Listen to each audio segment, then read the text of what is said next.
hit the sideline. Once he hit the sideline, he turned jets, Richard, and nobody was able to catch him. And he goes 81 yards with only 15 seconds. Some of the fans aren't in their seats yet. Elston Carver ended up taking it to the house. Carver on to attempt the extra point. The kick is up.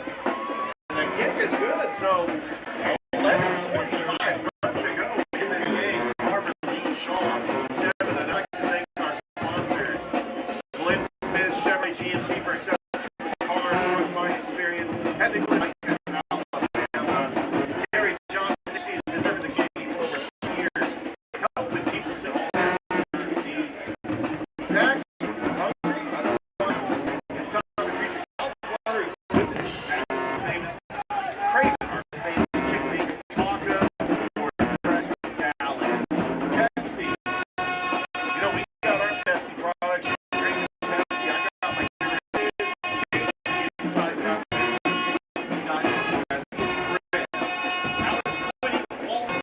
Don't forget, we have the Alice Quinn All-State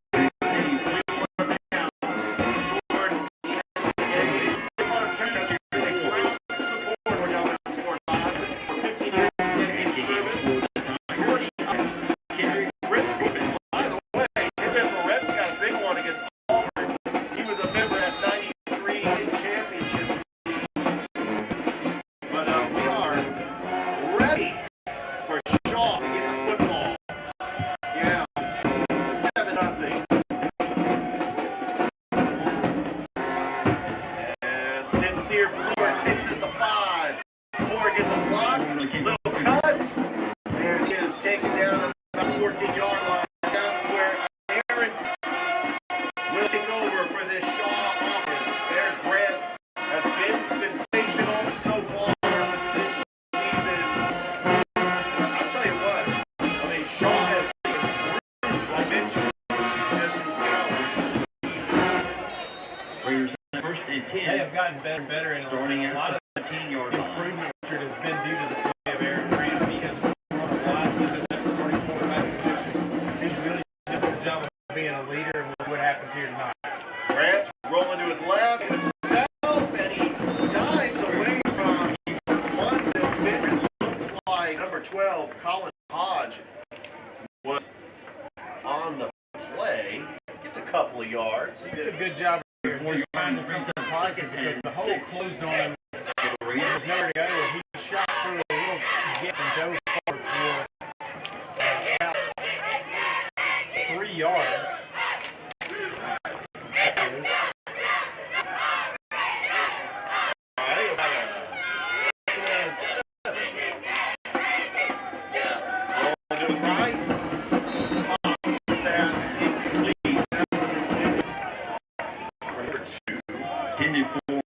I'm surprised, Richard, there was an offside call against Carver on prior to that second down play.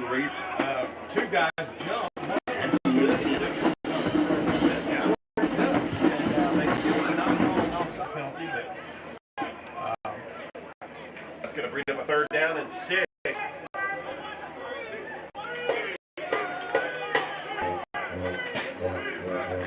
Grant, most of the pass, long pass, and nobody there. And he just had to get rid of that ball, Richard. He had pressure on the backside. And he laid that one up, tried to let the receiver run under it. He had to get rid of it a lot quicker than he wanted to. That's going to bring the 4th down. And that's not trying to see first position, especially after the score. Definitely not what Shaw wants to do. And now they're going to give the ball back. 77-0. Elston, Popcorn Carver, 81-yard kickoff return. And there, almost got blocked, but he gets the punt off. And it goes right to number 9, Martinez.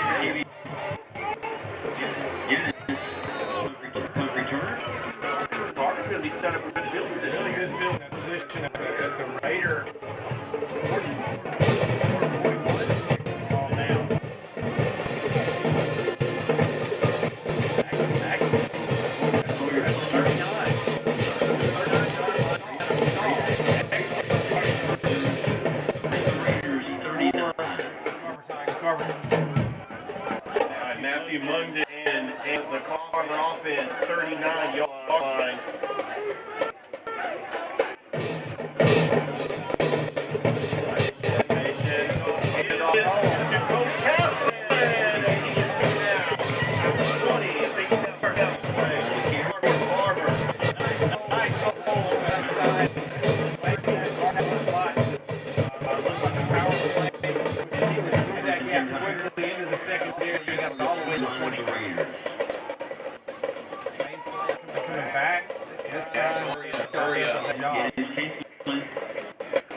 Kobe Castle in with another carry.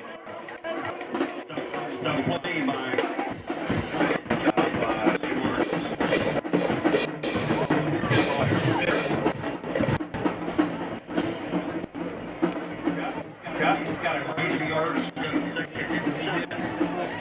gets there quick. Grab that And Gasland still on speed, close to the marker. Got tripped up in traffic there. Richard, somebody got a hand on him. They both going to be third down to 3. I believe that might have been a counter play there. I was trying to watch the line blocking, but I believe that might have been a counter. They are focusing on that left side of the offense and the right side of Shaw's offense right now. Every play has been to that side on this drive. They're down to 3.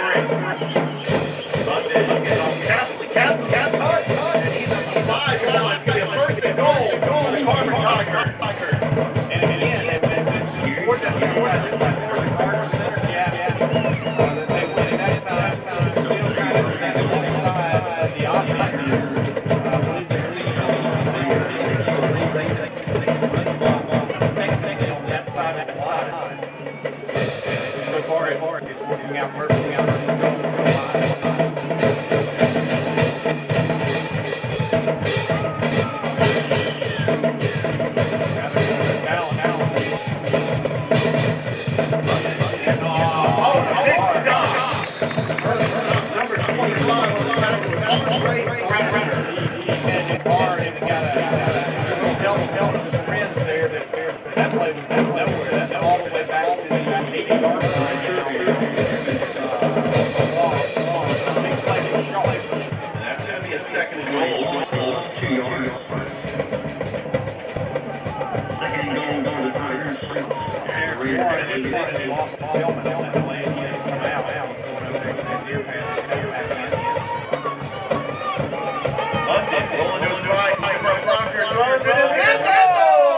Touchdown, Carver! Braylon James! I think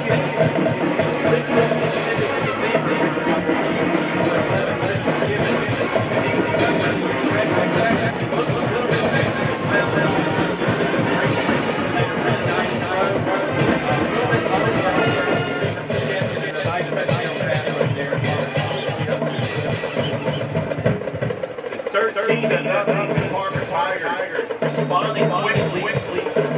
I tell you, these games, they have outscored their opponents 117 to nothing. Yes, they have been playing fantastic. Snap, kick. I think somebody got a hand on it. Yeah, it looks like it got blocked. No good since 7:44. Left to go. First quarter. Carver leads Shaw 13 to nothing. Watching high school football here on Odell.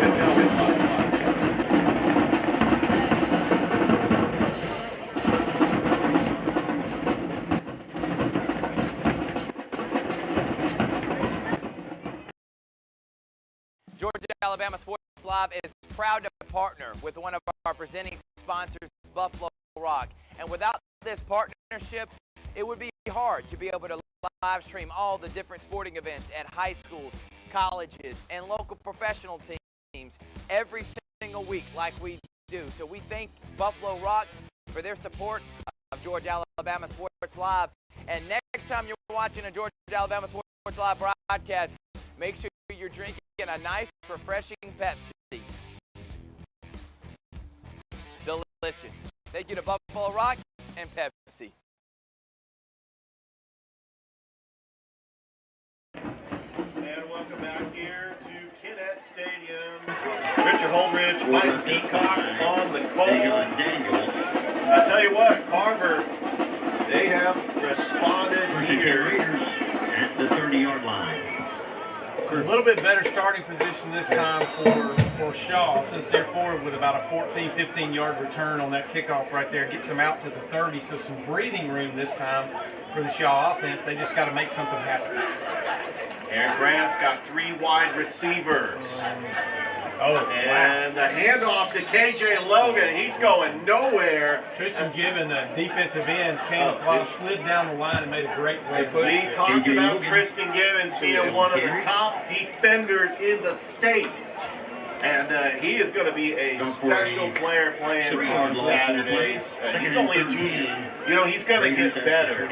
You know, Carver's had a long line of great defenders that played in the NFL. Princeton, Buckner, Jarvis Jones. Now, you can add to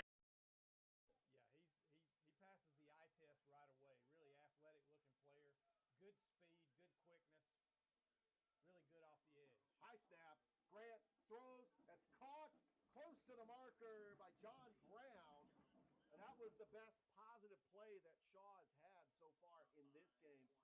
Little slant pattern right there, and Aaron had just enough time to throw and caught the receiver. Gets up to the 39-yard line. That's going to make it 31 yards now. We're going to see what they do here. Let's see what play call Coach Johnny Gardner has on his 3rd and 1.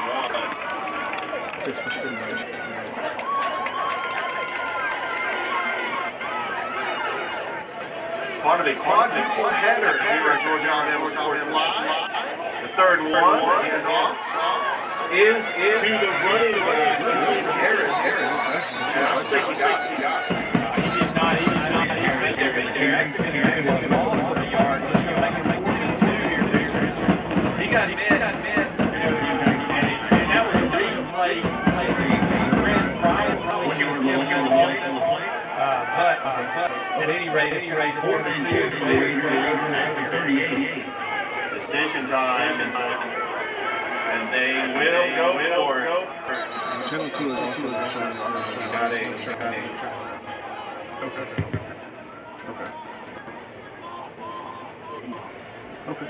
No problem.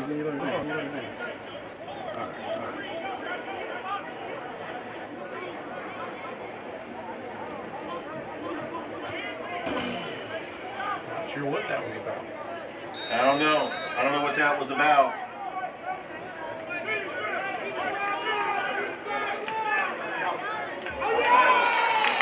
And he got a jump. That's the second time they've used a hard count. And the first time we talked about it, they did not call the outside penalty, but that time there was no choice because Tristan Gibbon was in the down by penalty there. Shaw, 4th down, keeps the drive alive.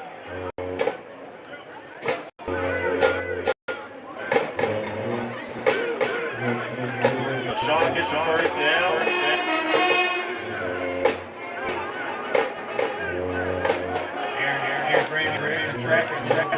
Play up. Oh, wow. Reverse. Good job by Tristan Gibbons. And he just throws KJ Logan to the ground. Logan with a carry. Nowhere to go that time. Oh, yeah. For KJ Logan. He ran right into the woods. Tristan Gibbon. And just to put to make sure he went to the ground. Yeah, it's incredible. 2nd and about 15, 16 yards here. See where Shaw dials up here on this particular play. Grant, handoff. Logan, he fumbles the football, but I think the ground caused the fumble. That should have been down by contact right there. He dropped the beanbag. The official on this side is saying yes, he was down the ground caused the fumble. KJ Logan on the carry. Spotted back up here where he was tackled. It's going to be 3rd and about 17, 18 yards. Ball for 1 on the play. 2nd down and 15. 3rd down, 16. At the 37 for the Raiders. That's a 3rd down and 15. 3 wide receivers. High snap.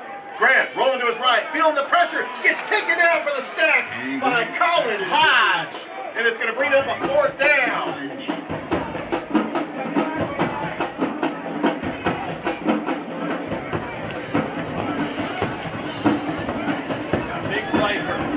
Carver right there as they get the sack. First down for the Raiders. And it is 4th and a long ways here for Shaw. And they're going to punt. And Kelston Tarver back to receive this punt. Carver leads 13-0 over the Shaw Raiders early on here in the first quarter. Garrett back to receive. Jamon Smith, the punter for Shaw. Tigers. Good snap this time. He's going to run. Oh, and he got it blocked. A blocked punt. And that's a live football as Carver touched it. It's still And it's still live. Shaw gets the football. I think that's going to be a first down for Shaw. I think it should be because Carver touched that football. No one ever had possession of it. Let's see what they make. I hope they get this call right. I do too.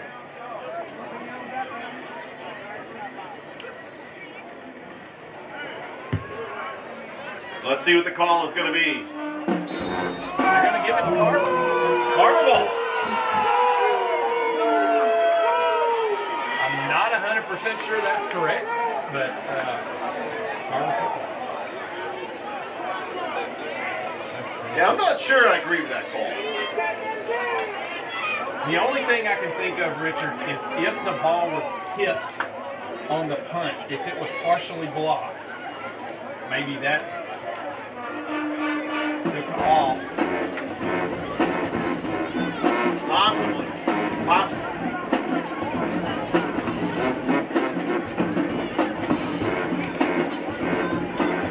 Coach is like, They're having a big discussion here about it. The punter, Jamon Smith for Shaw, is trying to use the Australian-style punt, and he has both times he's almost ran directly into a Carver defender on the punt. You and I both think that ball got hit that time and partially blocked. Maybe that has an effect here on the recovery. All right, the punting unit for Shaw is going to come out.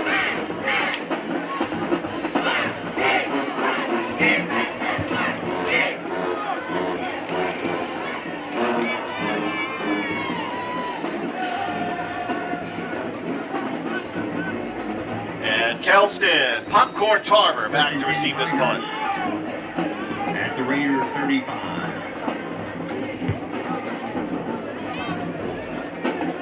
Actually, Carver's got the ball. Kobe Castle, spin move. Tackle by Joe Parson. Little reverse action there as they used a little misdirection, came back to the right. You know, we talked about on the first possession, they were really going to the left side on most of the rushing plays. This time they just used a little bit of a razzle-dazzle reverse action there, came back to the right. Got a good gain on it, but Shaw stayed with the play pretty well. They second down about 3. Second down and 3. Matthew Mungden with trips to the left. Handoff is to Tarver. Right up the middle. And he's close to the marker. It looks like he's got the first down. They're going to give it to him. They're going to give him the first down. Trying to see who's on the tackle there. Oversteering them, giving the Tigers first down. One of the linebackers, Richard. I was thinking number 55, Noah Hart, the sophomore, might have been in on that tackle. They're going to go hurry up. Quick pass. There's a pass to the flat. That's Braylon Jakes. And it looks like, actually, no, that's Tristan Gibbons. Tristan Gibbons kind of doing double duty. Kind of the Travis Hunter of high school football. Well, we knew that he is a tremendous athlete. He's got wide receiver skills as well. But he is their main defensive lineman. I mean, he stands 6'4", Richard, and that's an intimidating receiver in high school football. Look at Tarver with a stiff arm, and he gets by the Shaw defender. And now there's a flag. Yeah, we got a flag. Pulled out of bounds by Mallory. Yeah, let's see what the flag call is going to be. Talking about it given at 6'4", Richard, way back in the day when I was a young buck coach, I was on the coaching staff at Richmond Russell High School over in Alexander City, and we had a young Terrell Owens. That's right. Who was 6'4", that wide receiver, and went on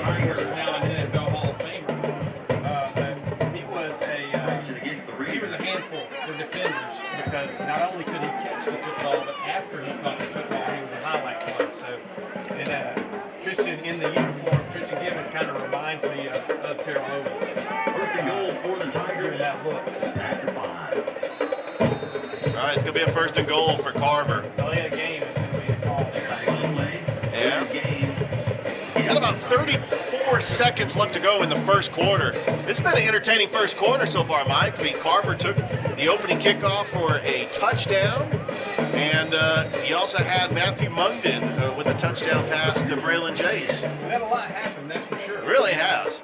Hand off to Tarver. Tarver busts loose, and he gets over to the 2-yard line, and it's going to bring up second and goal.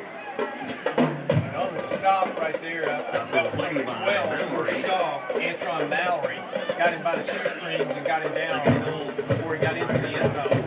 It'll be second and goal. Tarver in the backfield from Matthew Mungden. The Carver offense. The handoff to Tarver. Tarver, did he get in? He might have got tripped up No, right he did not. before. They're going to mark him at the 1-yard line. And that will do it for the first quarter. Down at the 1-yard line. So Carver leads Shaw 13-0. As we would like to thank our sponsors for this broadcast. Glenn Smith Chevrolet GMC, 0. Carver Tigers. Alex Quinney Allstate Agency, State Farm Carroll Purdue, Gordy Eye Care, Pepsi, Zaxby's, Terry Johnson Agency, Shonda Edwards and the Morehouse School of Medicine, and Masterwall Incorporated. We'll be back with the start of the second quarter here on Georgia Alabama Sports Live. Georgia Alabama Sports Live wants to say thank you to one of our presenting sponsors, Buffalo Rock, and their partnership with everything that we do. And without business like Buffalo Rock, we wouldn't be able to go cover softball, volleyball games, every type of high school sport you can think of, local college games, and professional. So thank you to those businesses that support us, and specifically Buffalo Rock. And next time you're watching a Georgia Alabama Sports Live broadcast after a nice long day, why not enjoy it with a nice, refreshing sorry?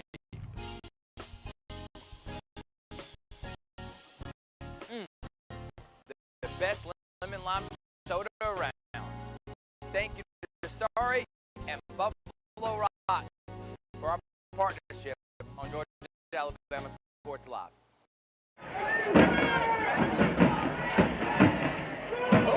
Back here at the Kent Stadium, start of the second quarter. Like Tarver got tripped up. Carver. Did he get in? Oh, I know. Shaw got great penetration on that play. Carver tried to stop, but his feet kept going out from under him. He took a pretty good pop right there. But a loss of 3 back to the 4-yard line. Really good penetration up front for Shaw that play. I think Carver goes for it, but if Shaw can get a stop here, that's going to give them momentum if they can get a stop. 4th and goal. All right, it's a 4th and goal play for the Carver offense. Mungden in the shotgun. Hand off to Tarver. He's going nowhere, and he gets taken down by number 57 for the Shaw Raiders. That is Malik Evans. That's right. Actually, another guy that we didn't catch the number of 3 defenders ready for that play. Carver had nowhere to go. He tried to stop for Shaw right here. Let's see if they can get some momentum going now and get something going on offense. 1st and 10 Raiders at the 7-yard line. All right, Shaw is going to have a ball on the 7-yard line. Let's see Aaron Grant trying to get this offense to get something. They'd had the one play that got the first down, but then they were going backwards.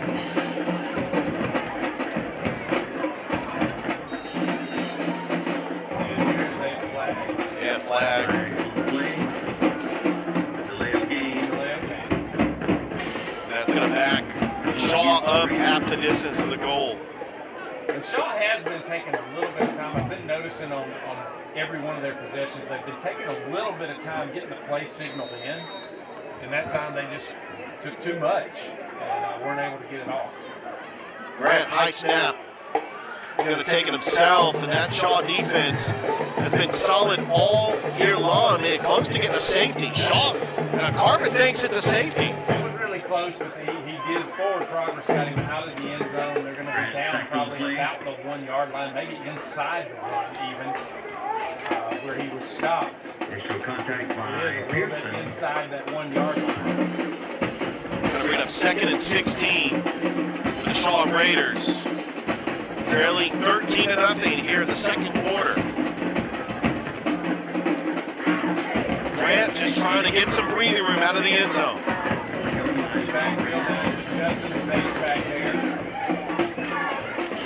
Grant's going to roll to his left, gets a blocker, does pick up a couple of yardage, but now it's going to set up a 3rd and long situation. He got out to the 5 yard line, so a little bit more breathing room now on that play, but still a minimal gain right here for the Raiders. They just can't come up with a play so far. That's going to bring up a 3rd and 13. They're going to use the backfield again. Of course, they had it right there. They play a little quarterback sweep action. And they're going to come into the backfield other than the H-back again. And we got a whistle. That's going to be a false start. There's a flag on the play.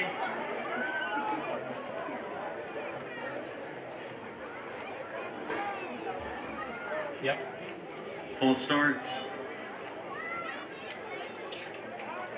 Against That the was a play, Raiders. Richard, before it developed. At the distance. They faked Aaron Grant as if he were going to do a keeper off the right side of the offensive line, and he took a couple of steps up and then stopped and stepped back and was going to throw the football, and that's when the whistle started blowing. They ended that play. We'll see what happens here. All right, Aaron Grant. Got to take it himself. He gets a block. That's going to be another one. Another. We had 2 receivers moving at the same time. And I don't know if there was a delay with the snap. I don't know what's causing that. False start. But that time, The Raiders. two of the guys in the backfield moved at the same time, and then both stopped at the same At time. the 1 It was yard too line. late for the penalty.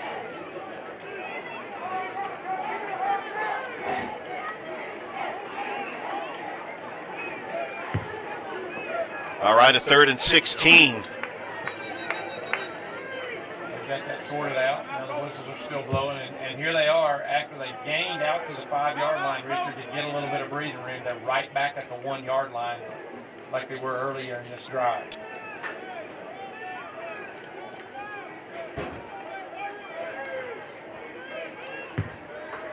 One back in the backfield. There's the handoff. That is to Jamar Williams. He got loose.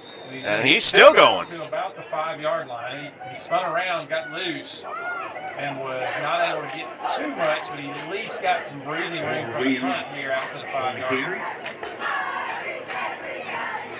Yeah, they're going to get a little bit of breathing room, but Carver's going to get the football back with great field position. But you got to give credit to the Shaw defense. Last time they stopped Carver on 4th down. Correct. And now, something to watch for right here, Richard, on 2 punts. They've had a little bit of difficulty getting the punt off, and that has given Carver excellent field position. Now they're punting from the end zone. You want to make sure you get this ball off at least, and not suffer another type score here on a block or something like that. Changed his yeah, we got a flag. methodology a little bit. Is that a delay of game?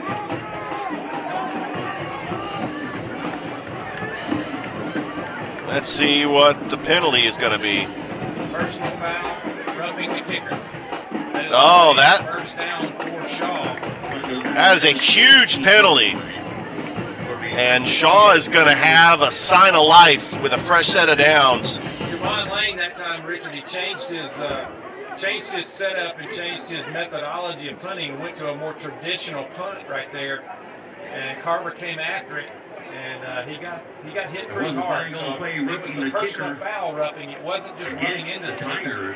And that'll give the Raiders a first down. 1st and 10. Raiders at the 19. Ball will be at the 19-yard line.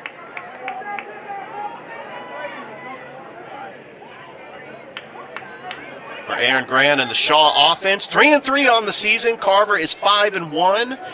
Remember, these two teams have not played since 2021. The handoff is to Jamar Williams. Good sweep action. Oh, and right past the sticks. And Jamar Williams gets the Shaw Raiders a first down. That's the first really chunk run they've had tonight, Richard, where a guy got into the secondary, got some daylight.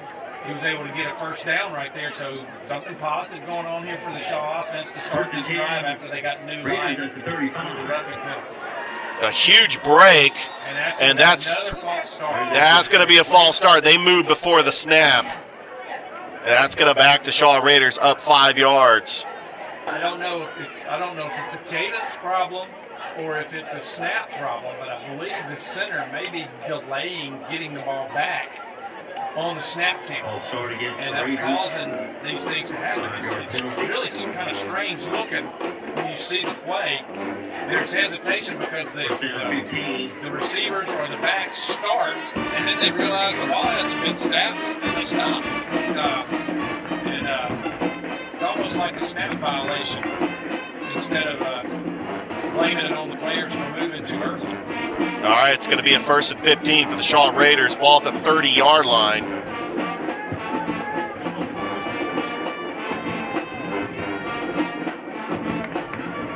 Grant in the shotgun with 3 wide receivers. The play fake. Grant is going nowhere, and that D-line led by Tristan Gibbons and number 95, Zamar McGee. Yep. I believe Zamar McGee was the first one to meet Aaron Grant right there. Aaron got a little bit away from him, but still a loss of about a yard right there. It's going to be second down about 16. I tell you what, this defense has really prided itself on 3 straight shutouts. That defensive coordinator, Justin Newman, they're known as the dark side. Play fake. Grant rolling to his left, throws, and that was incomplete, intended for John Brown. And that's going to bring up a 3rd and 16. He had John Brown breaking open right there, but Aaron was moving to his left and had to turn his body and throw against his body right there. Wasn't able to get much on the throw, and it was low. So that's going to bring up 3rd down now and long for Raiders.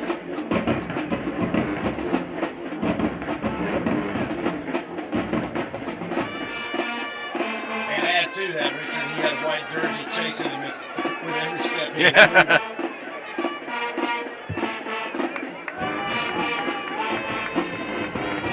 Third and 16, play fake. Grant feeling the pressure, rolling to his left. Trying to make a spin move, he's going nowhere.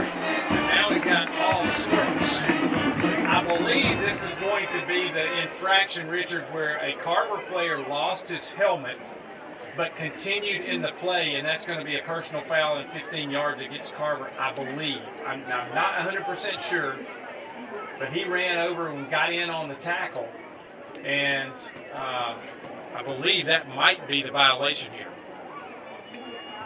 Well, I tell you what, if it is, that is going to be huge. Another penalty by the Carver Tigers. I don't know that that's an automatic first down. It may be 4th and about a yard here.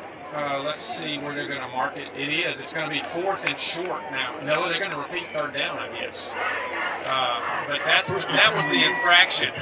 Player for Carver lost his helmet, and they're supposed to take themselves out of the play right there and stop pursuit, stop participating in the play. And he ran over and got in on the tackle with no helmet on, and that's the rule. That's the penalty. It's a personal foul against Carver. All right, ball is at the 30. Actually, no, the ball's at the 44-yard line for the Shaw Raiders.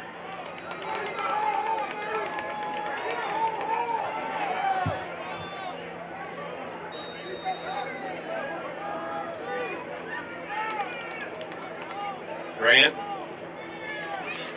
Now a little pitch, and it's a fumble! Fumble, and Shaw should be on it. What a tackle! Wow. by number 4, Untavius Watts. Jamie Holly was there too on that play, and they jarred the ball loose on a nice jolt of a tackle, and Shaw fortunate to get that ball back. And on the south. That's going to turn it over on downs to Carver, and Carver will have it at the 32-yard line going in positive territory. Excuse me, the 33-yard line in positive territory. They've had really good field position all night. Yeah, I don't know why Shaw went for it on 4th down. They should have punted it away and made Carver work for this drive. Well, we got ourselves a timeout. We'll take one too here on Georgia Alabama Sports Live. 5:49 left to go here in the second. Carver leads Shaw 13-0. We'll be back. My name is Sergeant Jason Swells, and this is my CVCC Okay, so it sounds story. better. I Class sizes jacked were up this not too mic, large. and so The professors in each it class sounds better. had time to But talk. It was Corinne is almost like like, a one-on-one. You guys have no experience. sound. I'm like, what do you mean?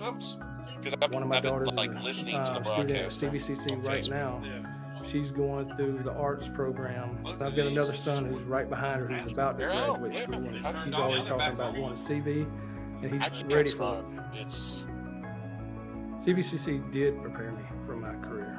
They made sure you knew the subject before you walked out of the class, before you took the test. They dedicated 100% of themselves to it. It was a great experience, and I could say for anybody who's deciding or thinking about going into criminal justice, CVCC I think this got my sounds a lot vote better. all day long because they're on top of their game. back here. 5:49 left to go. Carver with the ball. Richard Holdridge, Mike Peacock here at Kinnett Stadium for part of a quadruple header. How about that? Mungden back to throw. He's got time. Throws. He's gotta go and caught. Touchdown, Carver! Brandon Jake's second touchdown reception. And that is how you dial up a play when you get the ball in good field position. Mungden with a really nice throw right there. He threw it between two defenders and threaded the needle right to his receiver as he went into the end zone. So a nice play for Carver and another quick strike. And they are really, Richard, they're getting kind of on the verge here of making this thing a little bit of a runaway if Shaw is not able to do something to will this time. Kendrick Kierspear on to kick it, and it's good. So Carver leads 20-0 with 6:30 left to go here in the second quarter on Georgia Alabama Sports Live. All right, we'd like to thank our presenting sponsors, Glenn Smith Chevrolet GMC. Ready for your next vehicle? Visit Glenn Smith Chevy GMC in Opelika, Alabama, with a wide selection of over 300 new and pre-owned vehicles await you. Terry Johnson Agency, looking for insurance you can trust? The Terry Johnson Agency has been the cornerstone of our community for over 30 years. Zaxby's, last time we did a game, Mike, I tell you, I got hungry for Zaxby's. We were talking it up, those tacos, the chicken fingers, it's great. And you also need a nice Pepsi, or in my case, I got my Gatorade water. You got your Pepsi. Also, Gordy Eye Care. You need an optometrist, Griff Gordy. He's the guy. Oh, nice. There's going to be a flag on the play. Yeah, flag on the play. This is coming back. This is definitely coming back. Walking the back of something right there that the official saw as that run got started. Well, it was Antron Mallory with the kickoff. Let's see what the flag is for.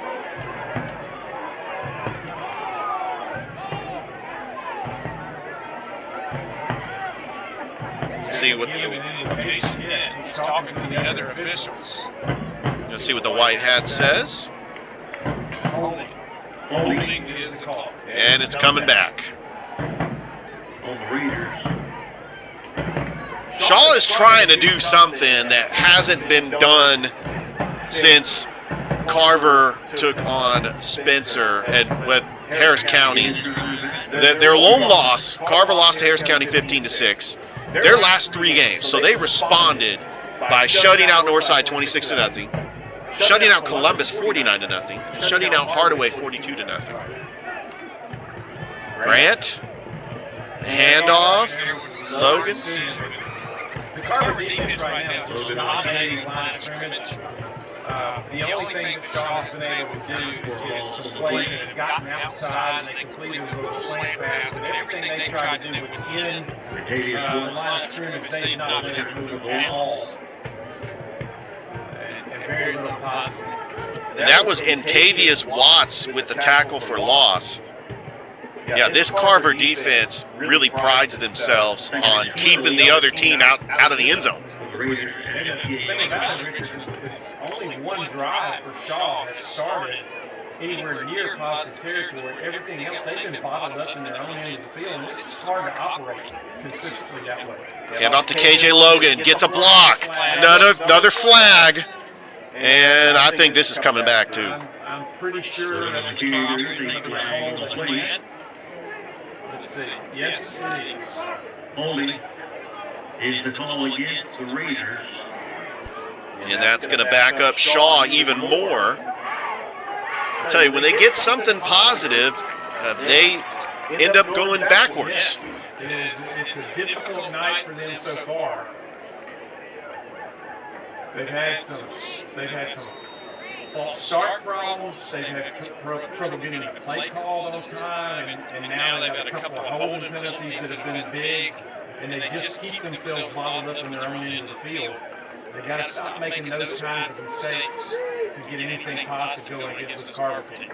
Second down and 13. Ball is placed on the 5-yard line. Grant, hand off to Logan, and actually that was number 28, Chris Logan. We got KJ Logan and Chris Logan, got about 2 yards. So it'll be about a 3rd and 16. We have a score update. Harris County, they lead Griffin 7-0. Rick Beach from Kutsu Sports is on the call. Brandon Schwobel, Vane Robertson up at the county as we had high school game day there. And that is also homecoming for Harris County. We got Calvary and Pacelli underway at Lynn McWilliams Field. Rex Castillo on the call with Toygar Isla. In about 15 minutes, Thrift Behringer will be on the call with Chris Gates for Randolph County and Glenwood. Another pre-snap penalty? Nope, it's going to be a timeout. Quickly, Shaw coach has got a timeout call. And we'll take one too as you're watching high school football here on Georgia Alabama Sports Live. Football is back, and the only thing that makes it better is some delicious food from Zaxby's. They're a proud sponsor of Georgia Alabama Sports Live. And I can tell you that everyone on this team loves their chicken. Get all the favorites, such as their signature chicken sandwich, or try the new chicken finger tacos with your favorite drink. From amazing salads, wings, chicken fingers, and some of the best drinks around, there isn't a better way to enjoy our broadcast without getting some fantastic meals from Zaxby's. Check out the two here in Phoenix City, one off Crawford Road and the other on US 80. Thank you again to Zaxby's for sponsoring Georgia Alabama Sports Live. And make sure you call them for all your catering and tailgating needs this football season.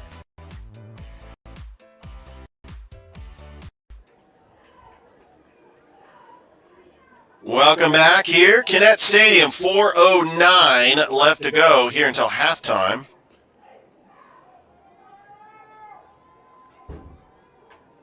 And Shaw with the football. Shaw. Yep.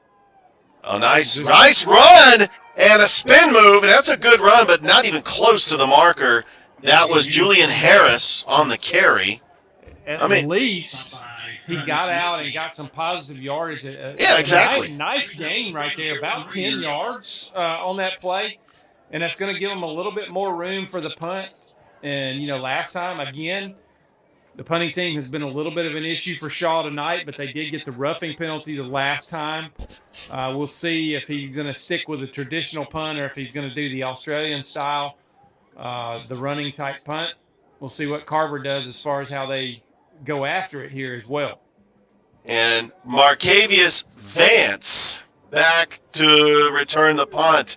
That looked like that was partially blocked. Carver's going to get great field position. I think, really honestly, not sure why they're trying to do the running Australian type punt. They have not gotten a substantial kickoff yet. Doing that almost been blocked because it's so low the punter's foot that really all Carver has to do is stick a hand up and they can get a hand on it. And that one, is going to give Carver great field position again at the 32-yard line of Shaw.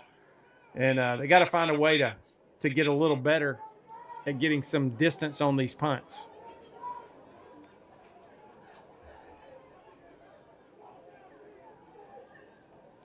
Mungan to hand off to Kobe Caslin, taken down by number 25, Andre Thrasher. Thrasher's having a pretty good night for the Shaw defense tonight from his linebacker spot. Only a yard gain right there.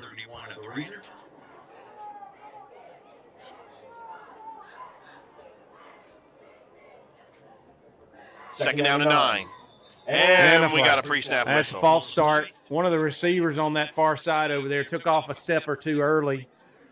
And that's going to cost Carver 5. It's going to make it second at about 14 yards.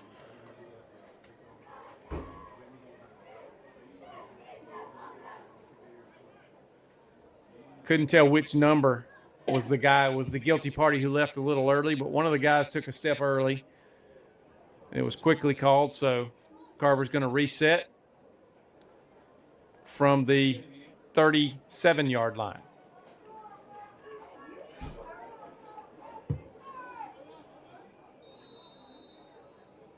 London back to pass, feeling the pressure, little bubble screen to Kelston Tarver, and he gets a couple of yards, and it's going to be probably about a 3rd and 12. Yeah, minimal gain right there on the screenplay. I thought they had it set up pretty well, but Shaw stayed at home. Several of the guys read that screen and stayed at home like they should have and played it pretty well, kept it to a minimal gain. Trips to the right. Mungden throws. Little too high for Tristan Givens. He had his receiver there, and it would not have been a first down, but he just got it off a little. It sailed on him a little bit, got over and out of bounds for the incomplete pass. That will bring up 4th and 12. And they're kind of in no man's land. It's too long for the field goal. I think you pin Shaw deep. You're up 20-0 with 2:04 left to go here until halftime. I think what you got to do here is just go into the halftime locker room up 20-0. Yeah, I wouldn't be surprised right here if they don't take a shot at the end zone. Oh, they're going for it on 4th down. How about this play? Mungden rolling to his right. Looking. Got a flag on the play. Down, and he's sacked in the backfield. So whatever this call is most likely going to be declined, and the ball will go over to Shaw. And then with 1:56 left to go, Shaw has got something to work with. They declined that. So Shaw is going to get a possession here with just under 2 minutes left, which is the best case scenario for the Raiders right there. I tell you, Mike, you've got to be impressed with the Shaw defense to stop Carver twice. Yeah. I mean, they were behind the 8 ball with the kickoff return by Kelston Tarver to start the game. But Shaw is fighting hard. I know that Carver's had some penalties. At the 38. But let's see if Aaron Grant can make a play here. There hasn't really been anything in the middle of the field. You have to spread it out because this Carver defense. They are spreading it out right here. They've got twins up top, trips down to this side, empty backfield. All right, Grant. Going to take it himself. He got away a little bit there. Breaks the tackle. Still on his feet. And he goes to about the 47-yard line, about a gain of 6 on the play. Good job by Aaron Grant right there. Showing pass and then pulling it down. It was a run play all the way, but it appeared to be a passing play to the beginning, kind of froze the defense. And Aaron made a nice gain right there, got a first down for the Raiders. And it looks like the clock is still running, so you got to go hurry up. They have one timeout left. Ball at the 47-yard line. Grant rolls to his left. He's just going to keep it himself. He's got a block. He's at the 40. He's got the first down in Carver territory. And at this point, with 1:19 left to go, you've got to spike the ball or try to call a timeout. Maybe use your last timeout. He lost a little bit of his undershirt there, Richard. Yeah. I don't know if you saw that on that I saw play, the pulling of the jersey. That was pretty impressive. I thought it was the jersey at first, and then realized it was his undershirt, and a big swath of that tore. It brought back memories of my days in high school football with the tearaway jerseys. But a defender got a piece of black cloth in his hand and nothing else, and Aaron Grant got another first down. Well, we would like to thank our sponsors. Without our sponsors, this broadcast would not be possible. Masterwall Incorporated is Grant Smithwick out of Midland. Looking to elevate your building projects, Masterwall Incorporated is your go-to leader in cutting-edge exterior and interior coatings for both commercial and residential spaces. How about Gordy Eye Care? He's dedicated to enhancing the health and the well-being of our community by providing exceptional eye care and education for individuals for all ages. All right, ball is at the 37-yard line. Little stack trips formation to the far side of the field. One back in the backfield, a little extra protection over the middle, tipped. Oh, tipped, and that was intended for number 5, John Brown, but it looked like it was tipped at the line. Yep, somebody got a hand on it. I don't know which one of those guys got the paw up, but it was tipped at the line of scrimmage. That does stop the clock with 1:15, but it's going to bring up second down and 10. I don't know, Mike. Does Shaw take a shot at the end zone? You know, I don't know right now if they do, Richard. I think they would like to get some kind of chunk play here to get some yardage, get a little closer. Grant, play fake, throws toward the end zone, incomplete, and the receivers in the vicinity, Robert Bailey and Jamar Williams, but it looked like the Carver defenders played it perfectly. Well, you know, that's the little play that Shaw attempted to run earlier where Aaron Grant looked like it was going to be a keeper, and it was a fake as far as the run play, stepped back, and he hesitated on his throw when he first started to make the throw. He hesitated, should have gone ahead and let that ball go there because he ended up with a little bit of an inaccurate throw. Two receivers kind of in the same place. And that's going to bring up third down. They only took 5 seconds off the clock. You could have a running play here. This is 4-down territory for Shaw. Grant feeling the pressure, little running back screen. It's caught in the flat, and Carver, Tristan Givens is right there, and number 8, Kimari Miles. And it brings up fourth down with 55 seconds left to go. That was just a little underneath wide receiver screen right there, and it just didn't materialize because Carver read it so quickly and got upfield and defended it so well. So a loss of yardage there, and it's going to bring up 4th and long. Yeah, they're going to let the clock run down. Shaw actually has one more timeout. I'm surprised they're not taking a timeout here. But I think that they're okay with putting the football back to Carver. Don't let him get anything and go into the locker room down 20-0. I wouldn't even be surprised here, Richard, if they did the old quick kick with the quarterback, but they're going to let it run down and call that timeout with 16 seconds left. And they're either going to run a play to try to end the half, or they're going to go ahead and try to get the kickoff. And we'd like to thank our other sponsor, State Farm Carroll Purdue, who's been a proud supporter of Georgia Alabama Sports Live from the very start, with over 15 years of dedicated service to the Phoenix City community. Alex Quinney Allstate. Don't forget, we will announce an Alex Quinney Allstate Good Hands Player of the Game toward the end of this contest. Terry Johnson Agency, he has been serving the community for over 30 years and helping people save money in all their insurance needs. Glenn Smith Chevrolet GMC up in Opelika, they have been a presenting sponsor since the beginning. Jared Hudson will put you in the car of your dreams and get ready to smile. Pepsi, looking for something refreshing? You know, and if it's too late and you don't really want a whole lot of caffeine, we got Starry. Starry is a very crisp and refreshing lemon lime soda, and also Zaxby's. Love Zaxby's chicken fingers platter. Telling you, it's great. Absolutely. Grant, feeling the pressure, gets taken down by who else? Tristan Givens with a big sack, and that is, Carver calls a timeout with 8 seconds. And they're probably going to take a shot at the end zone here, Richard. I wouldn't doubt it. I would take a shot at the end zone. They're in positive territory. They're going to start at about the 47-yard line. I wouldn't doubt at all they either run some kind of reverse here or maybe take a shot at a deep pass down the sideline and try to get something here before halftime. Ball is at the 47-yard line. And the safeties. So Shaw is doing what Mel Kiper Jr. does not like, the high safety. As the Shaw defenders have got the safeties way in the backfield. And Munden feeling the pressure. He's going to take off, and he's got open lane. As time runs out on the clock, and we're going to the halftime with the Carver Tigers leading the Shaw Raiders 20-0. Mike, your thoughts on that first half? Well, it was, for lack of a better term, it was a comedy of errors for Shaw. I mean, they just had a lot of things go wrong for them, some penalties they shouldn't be having, mistakes in the kicking game, and they got to correct those here at halftime. And if they're going to have any chance to make any kind of comeback here, they have to eliminate those silly mistakes that were going on and get some kind of momentum going.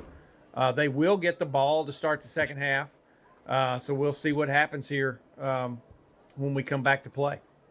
All right, we'd like to thank our sponsors, Gordy Eye Care, Masterwall Incorporated, Buffalo Rock, A classic weekend.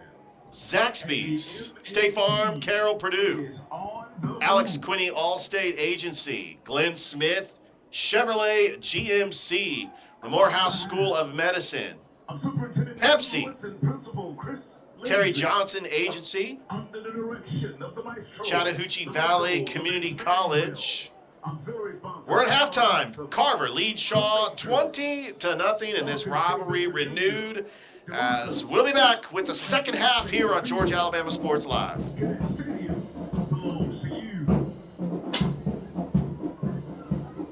Georgia Alabama Sports Live is proud to partner with one of our presenting sponsors, Buffalo Rock. And without this partnership, it would be hard to be able to live stream all the different sporting events at high schools, colleges, and local professional teams every single week like we do. So we thank Buffalo Rock for their support of Georgia Alabama Sports Live. And next time you're watching a Georgia Alabama Sports Live broadcast, make sure you're drinking a nice, refreshing Pepsi. Delicious. Thank you to Buffalo Rock and Pepsi.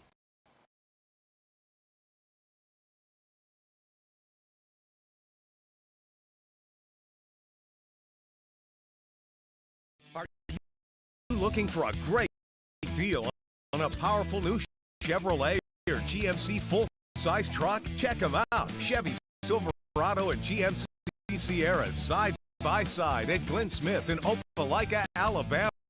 Take your choice. A brand new 2024 Chevrolet and GMC 1500 trucks, discounted up to $15,000 off, or 0% financing, plus no payments till next year. Here at Glenn Smith Chevrolet GMC in Opelika. Get ready to smile.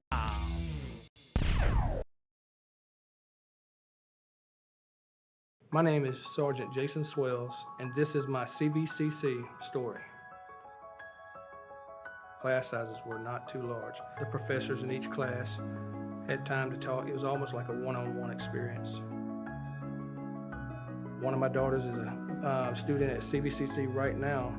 She's going through the arts program. I've got another son who's right behind her who's about to graduate school, and he's already talking about going to CV, and he's ready for it. CVCC did prepare me for my career. They made sure you knew the subject before you walked out of the class, before you took the test. They dedicated 100% of themselves to it. It was a great experience, and I could say for anybody who's deciding or thinking about going into criminal justice, CVCC has got my vote all day long because they're on top of their game. Georgia Alabama Sports Live wants to say thank you to one of our presenting sponsors, Buffalo Rock, and their partnership with everything that we do. And without businesses like Buffalo Rock, we wouldn't be able to go cover softball, volleyball games, every type of high school sport you can think of, local college games, and professional.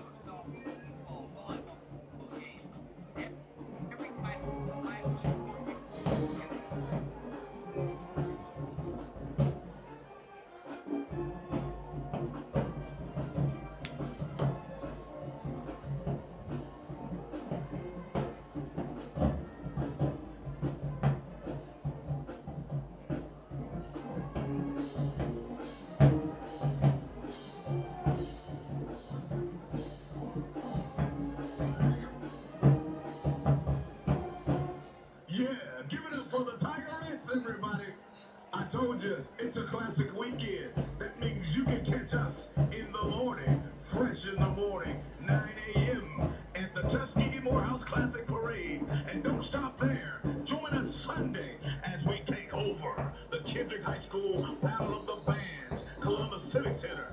But for now, we're about to show you what Showman is all about. Anybody ready to flex? Make sure you got some dance room. Let's party with the MMT.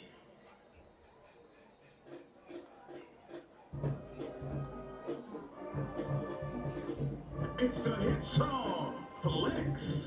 Come on, ODH, let's get it in.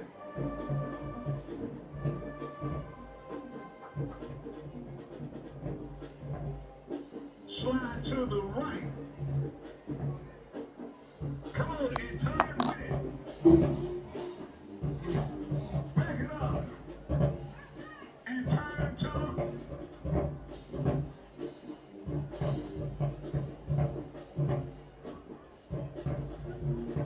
anytime you're looking for a showman, just look us up. We're on the book, and we'll be looking for you, watching us do what we do. Let me see you twist and roll.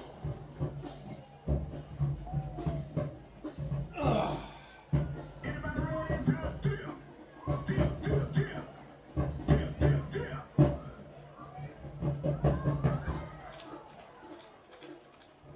And just when you thought it was over, anybody ready to back it up one time? Let's wobble with the mighty Tigers.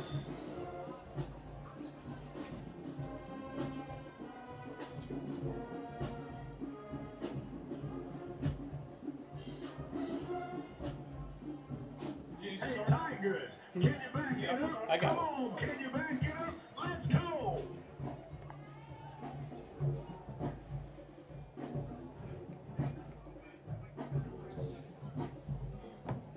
Played in a golf tournament today and I ran my phone down. Charged it before I came over here. Was that one Lakewood? It was at Maple Ridge. That bridge? Oh. Yeah. Request for somebody to play in a band. So that's why it's actually.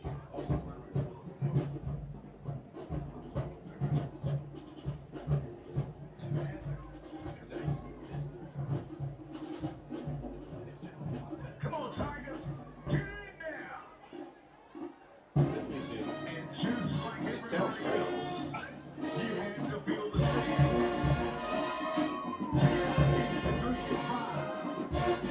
It's only gonna be the one hit winner. So we're fighting to tell you that you are not like us.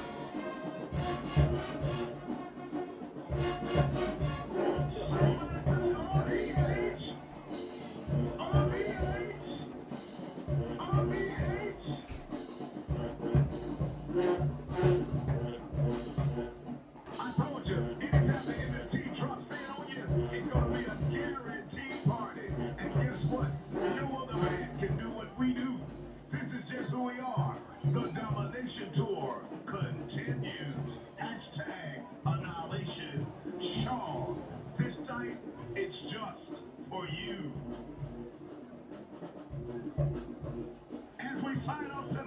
We want to let you know that it's always our pleasure to come to our house and give you what you've been asking for. And go home remembering you're just not like us.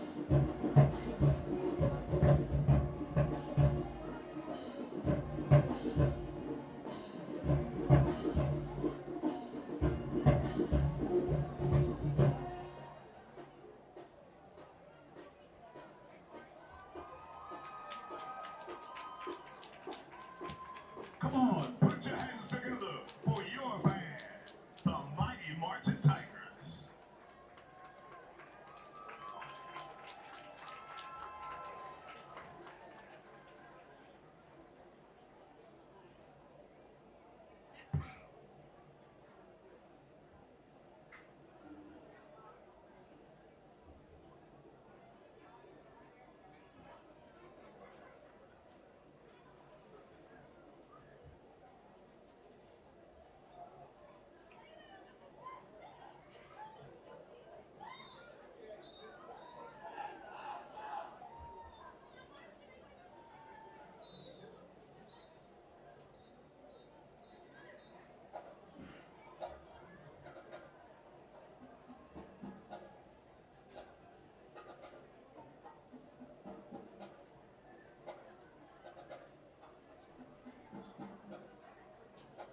Halftime show.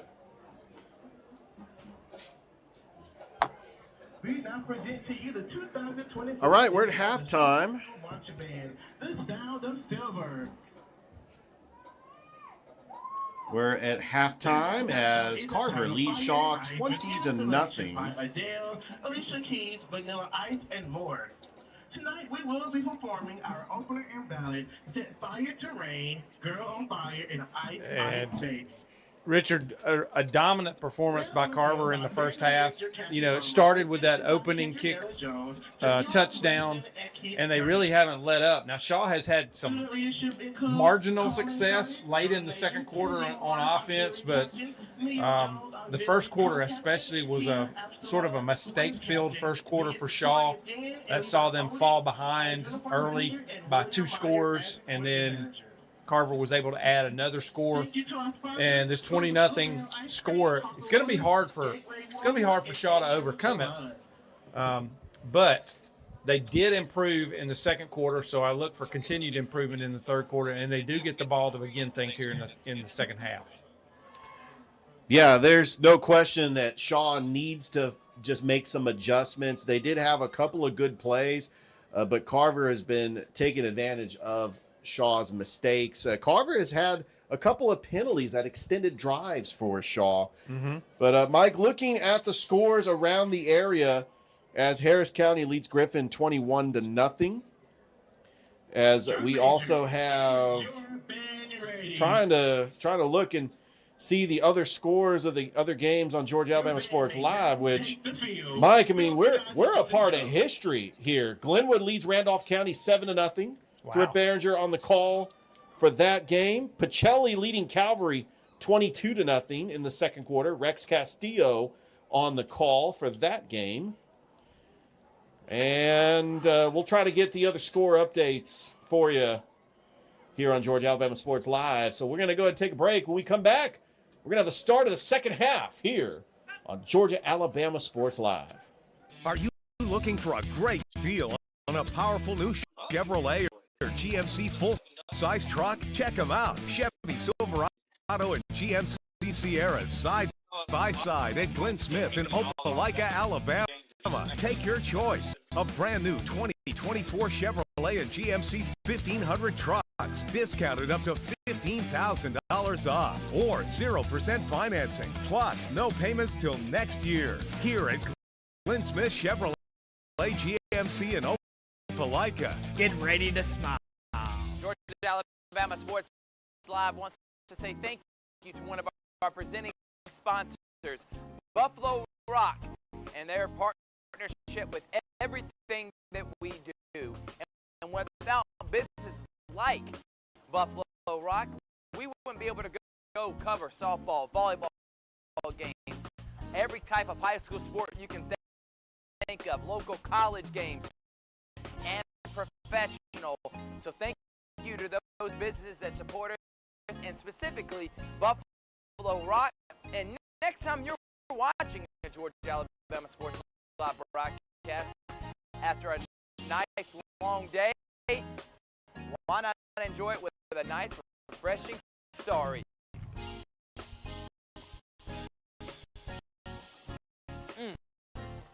The best lemon lime soda around. Thank you to Sorry and Buffalo Rock for our partnership on Georgia Alabama Sports Live. Football is back, and the only thing that makes it better is some delicious food from Zaxby's. They're a proud sponsor of Georgia Alabama Sports Live. And I can tell you that everyone on this team loves their chicken. Get all the favorites, such as their signature chicken sandwich, or try the new chicken finger tacos with your favorite drink. From amazing salads, wings, chicken fingers, and some of the best drinks around, there isn't a better way to enjoy our broadcast without getting some fantastic meals from Zaxby's. Check out the two here in Phoenix City, one off Crawford Road and the other on US 80. Thank you again to Zaxby's for sponsoring Georgia Alabama Sports Live, and make sure you call them for all your catering and tailgating needs this football season.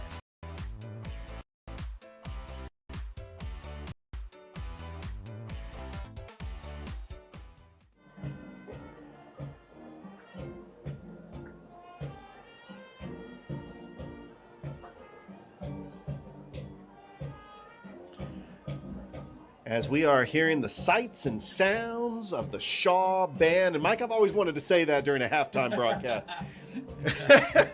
We heard the Carver Band, and really we had somebody that was watching the broadcast to say, can we see the band? Mm-hmm. And they did a fantastic job. They always do. Carver has always had a tremendous band. They always do a tremendous job, put on a great show. And glad we were able to bring that to some people who weren't here to see it in person. Absolutely. We're here at Kinnett Stadium. This is a rivalry renewed as Shaw and Carver playing for the first time since 2021. You remember in the early 2000s where these were the two premier football programs in Columbus? Yes. And as far as the GHSA state championships, because, Pacelli won one for the GIAA in 2022, Carver and Shaw are the only teams in the 2000s to have state championships in Columbus. That's amazing to think about when you talk about the talent that's in this town. Shaw came close. They were runners-up. Carver was runners-up a time or two as well, I believe, and they've gotten into the semifinals a number of times. Yeah, last year. And, but only two state championships out of the public schools here in Columbus in the 2000s. And, of course, every year they're looking to change that, and hopefully it'll happen again soon. And, Mike, we're going to see a lot of movement in this region because Carver and Sumter County are both 3-0. Mm-hmm. Shaw and Spencer are 2-1. Hardaway and Columbus are 1-2. Jordan and Kendrick are 0-3, and they're playing right now at Otis Spencer Stadium. Hardaway and Columbus are going to be playing in the Midtown Showdown next week. Spencer is playing Sumter County in Americus.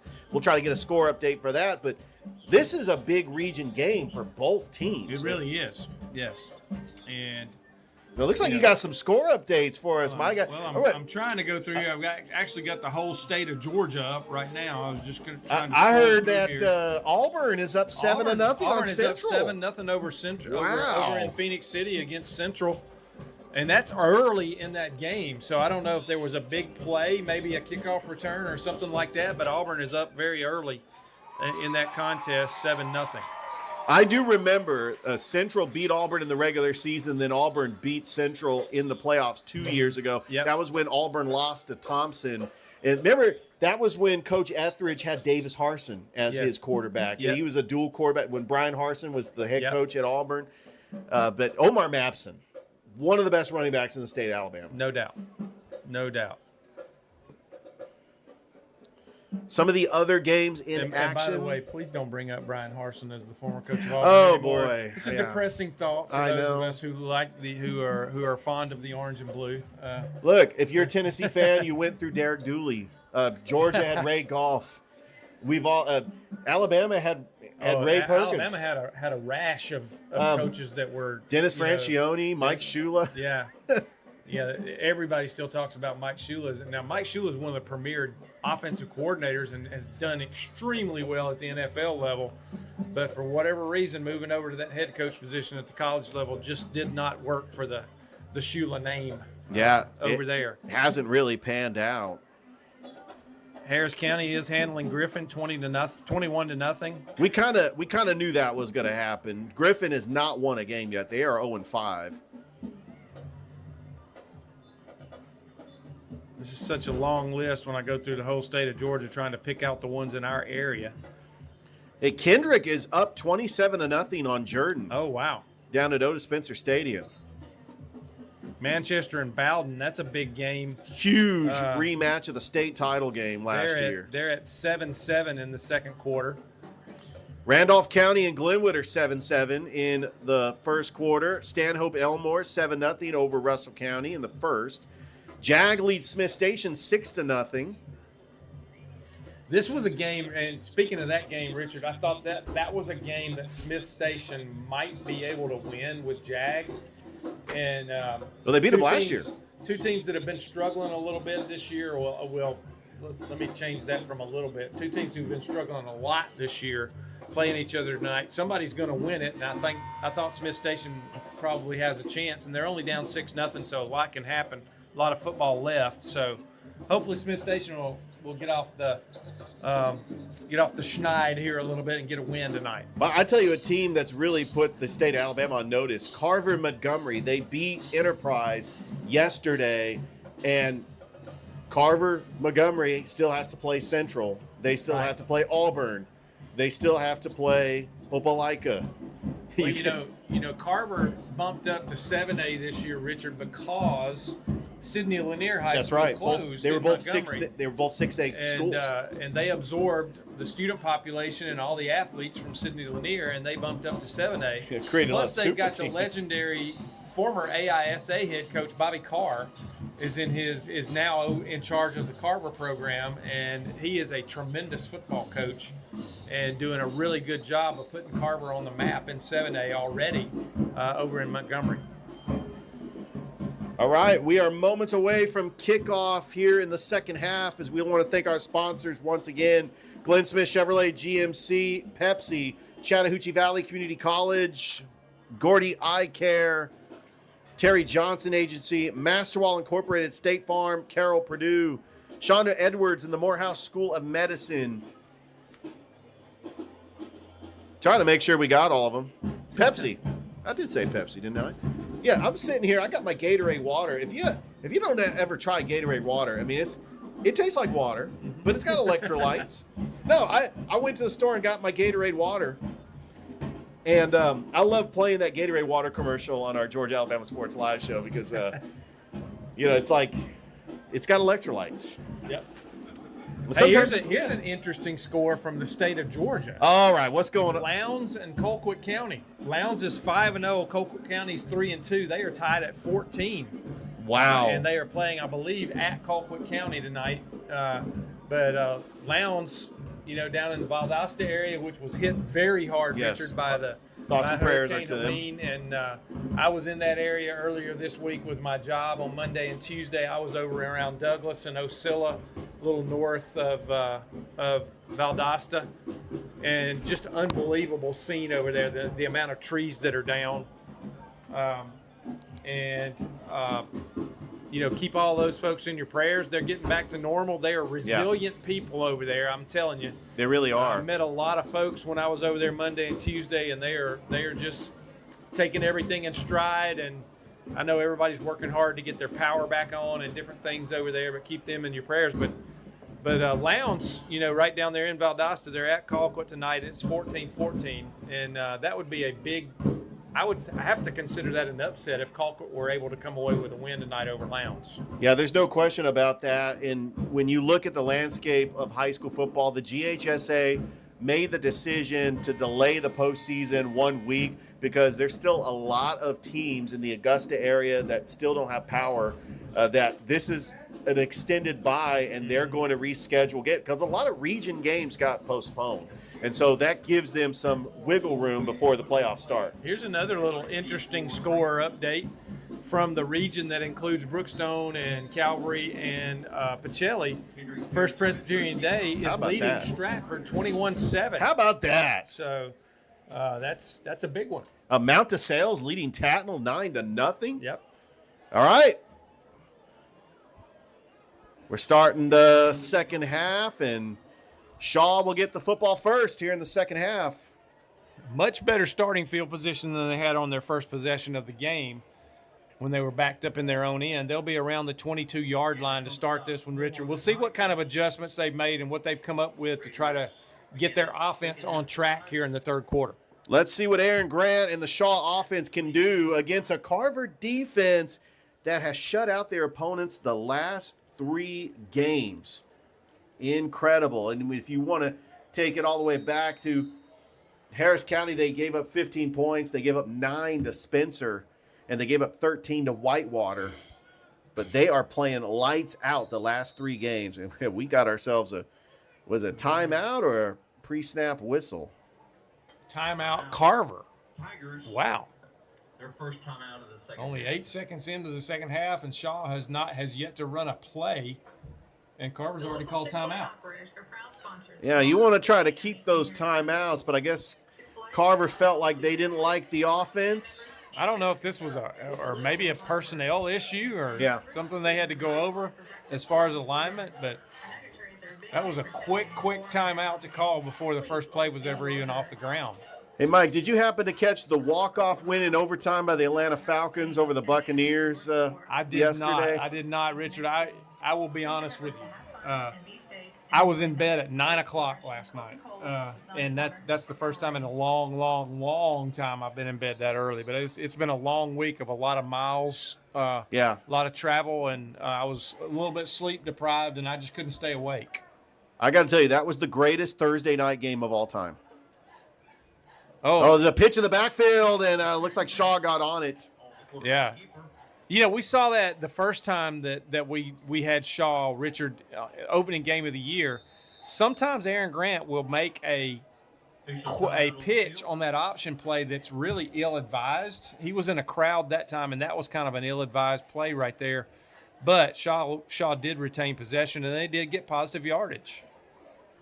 And we have a player down for Shaw, and that might be Aaron Grant. All right, we'll go ahead and take a break as you're watching high school football. Carver leads Shaw here in the third quarter on Georgia Alabama Sports Live. Are you looking for a great deal on a powerful new Chevrolet or GMC full-size truck? Check them out. Chevy Silverado and GMC Sierras side by side at Glenn Smith in Opelika, Alabama. Take your choice.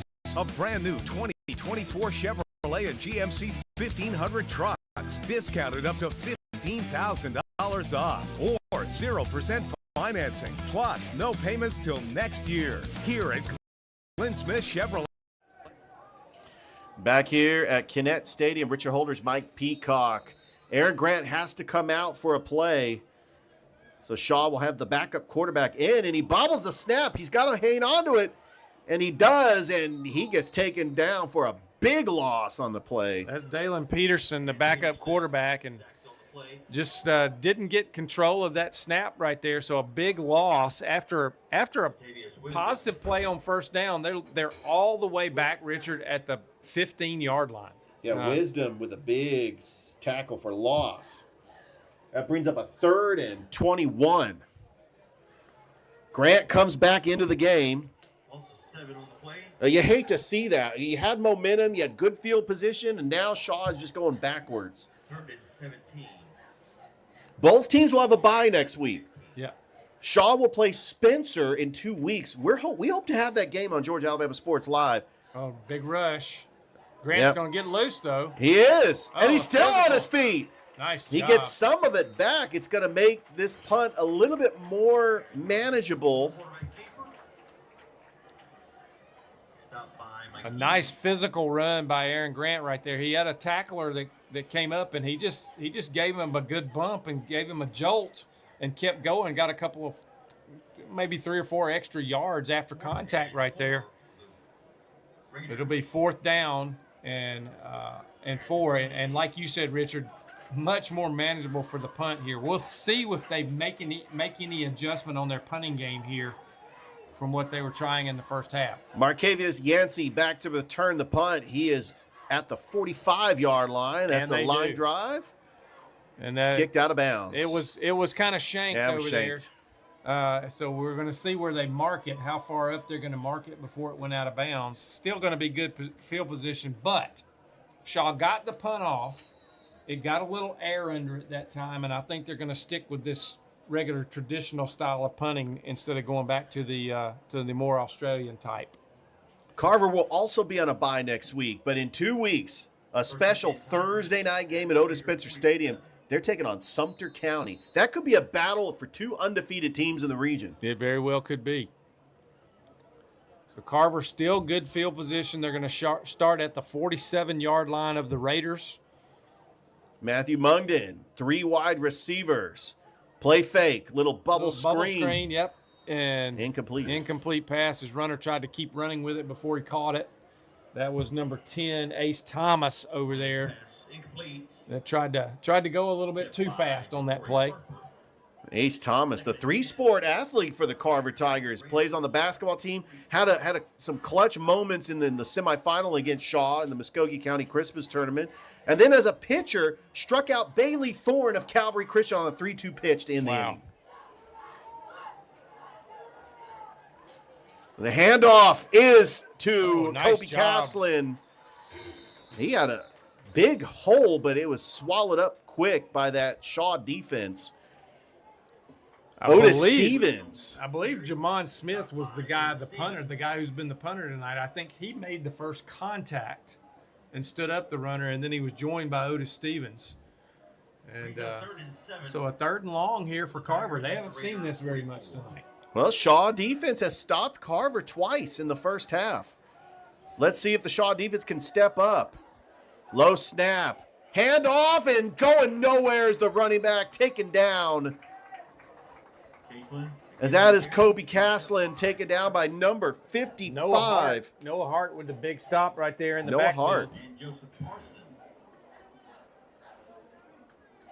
The clock continues to run. That'll be 4th down. I'm wondering if Carver is just going to pin them deep or are they going to try to go for it? Well, they changed a lot of personnel, so I believe this is their punt team that's going to be in there. I tell you what, you got to give credit to the Shaw defense. They are fighting out there, keeping this close. But it's strength on strength. Carver's defense is fantastic as well. That's a bobble snap. Falls in on it and gets taken down. Still loose. Shaw's got it. Shaw football. I do not have a number 20 on my roster, but that's who recovered the fumble. We will try to get that number. I mean, we do have players listed without numbers. Well, hopefully somebody in the comments can let us know who recovered that fumble. 8:05 left to go here in the 3rd. So the break that Shaw's been needing, they get right there on that punt play. After Huge break. Defense did a great job of stopping the Carver offense, and then a break that Shaw's been looking for. Grant's going to take it himself, trying to get room, and he gets taken down by number 21, Jatavius Wisdom. And that's going to be another negative play, loss of about 2 right there. But that was a called run play. It's made to look like a pass. It's almost like a quarterback draw, and he just ran right into some defenders when he tried to get there.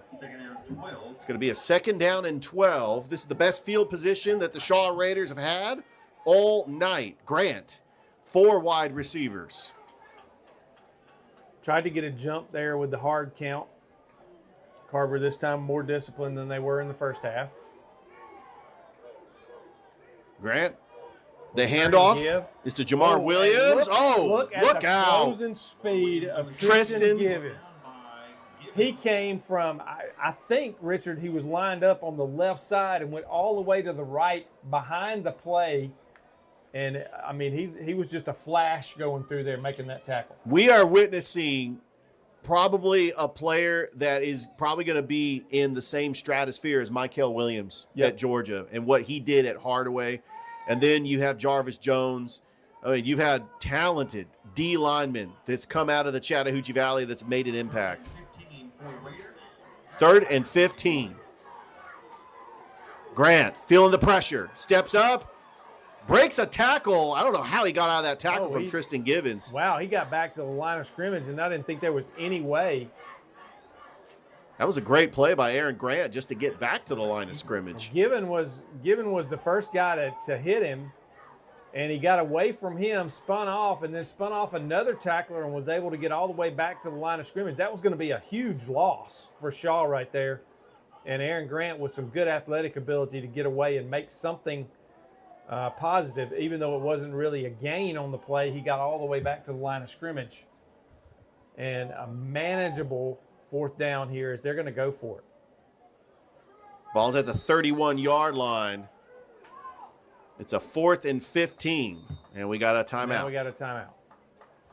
We'd like to thank our sponsors, Glenn Smith Chevrolet GMC, Pepsi, Chattahoochee Valley Community College, Alex Quinney Allstate Agency, State Farm Carroll Purdue, Gordy Eye Care, Terry Johnson Agency, Master Wall Incorporated, the Morehouse School of Medicine. We appreciate, and Zaxby's. We appreciate all of our sponsors. We really for Georgia, Alabama. Yeah, I'm telling you, Mike and I, we love Zaxby's. Unfortunately, it is closing pretty soon, and won't be able to get it till tomorrow. That's correct. A couple of updates, Richard, from across the river.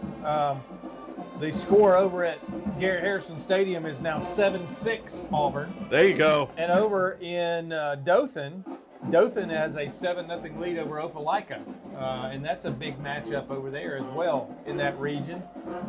And Opelika's 5-1.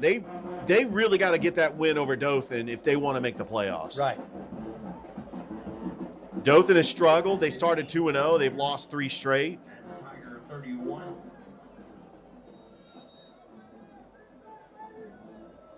All right, here we go. 4th down. 4 wide receivers. Trips to the near side. Grant. Almost intercepted.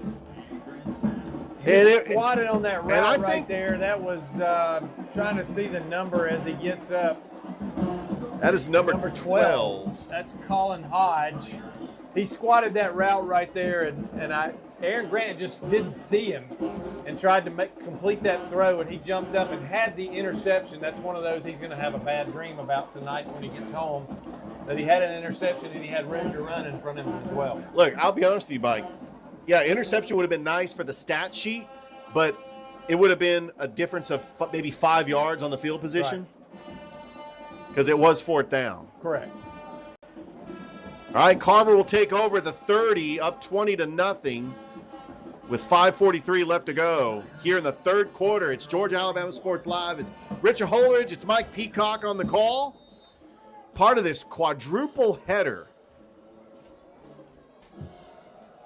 The handoff is to Kelston Tarver. He's at the 50, makes a cut. He's at the 40. The 30 gets taken down by Jamon Smith at the 30-yard line. The biggest run of the night for Kelston Popcorn Tarver.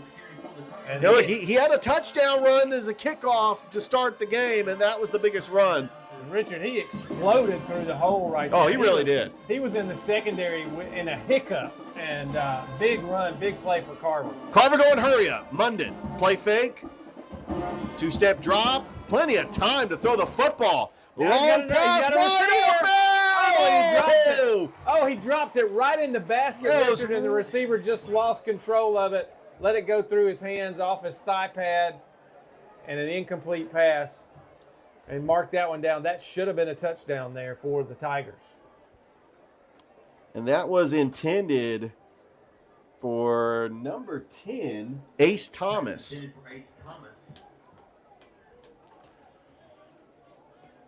Really nice throw from Mungeon right there. Just dropped it right in the basket. All right, the handoff. Tarver still on his feet. He's taken down at the 14. That'll be another first down for the Carver Tigers. He's adding to some numbers tonight here in the second half. Carver going hurry up.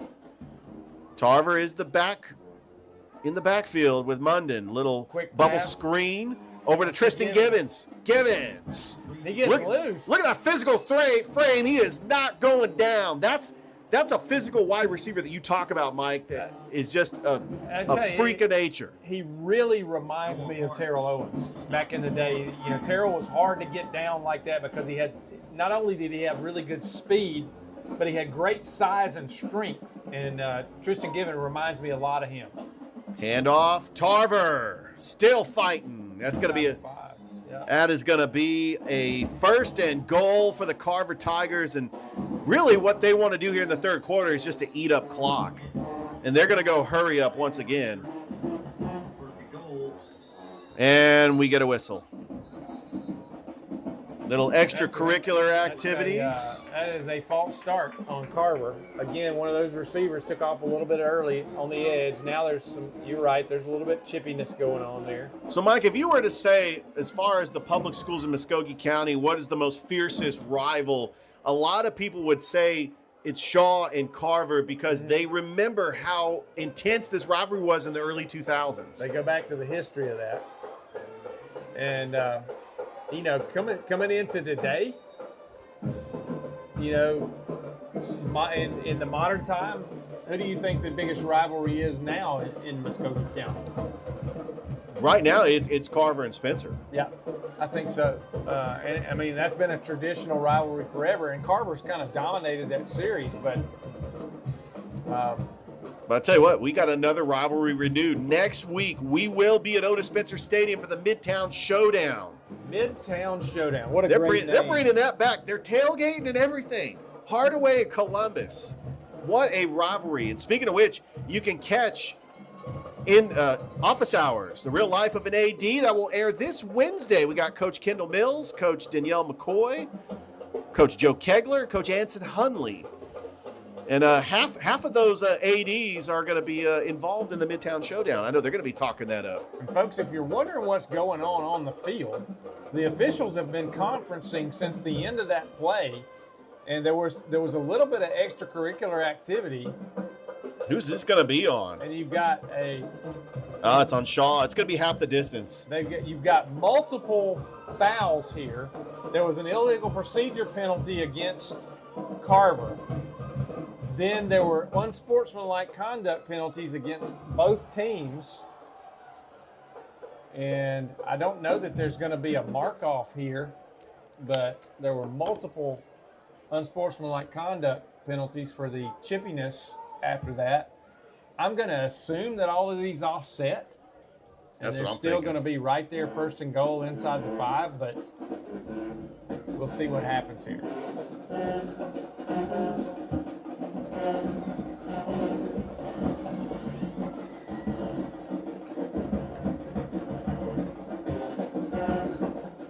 Yeah, the refs are still talking it over.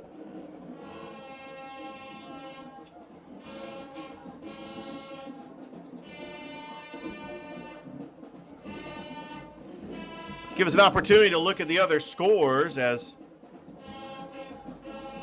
Pacelli leading Calvary still 22-0.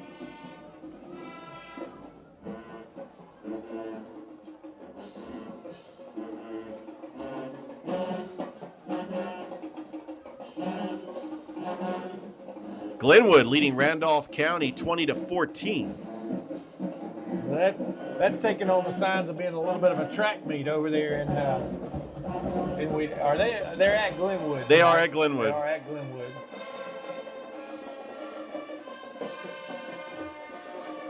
It's 4:09 left to go here in the third.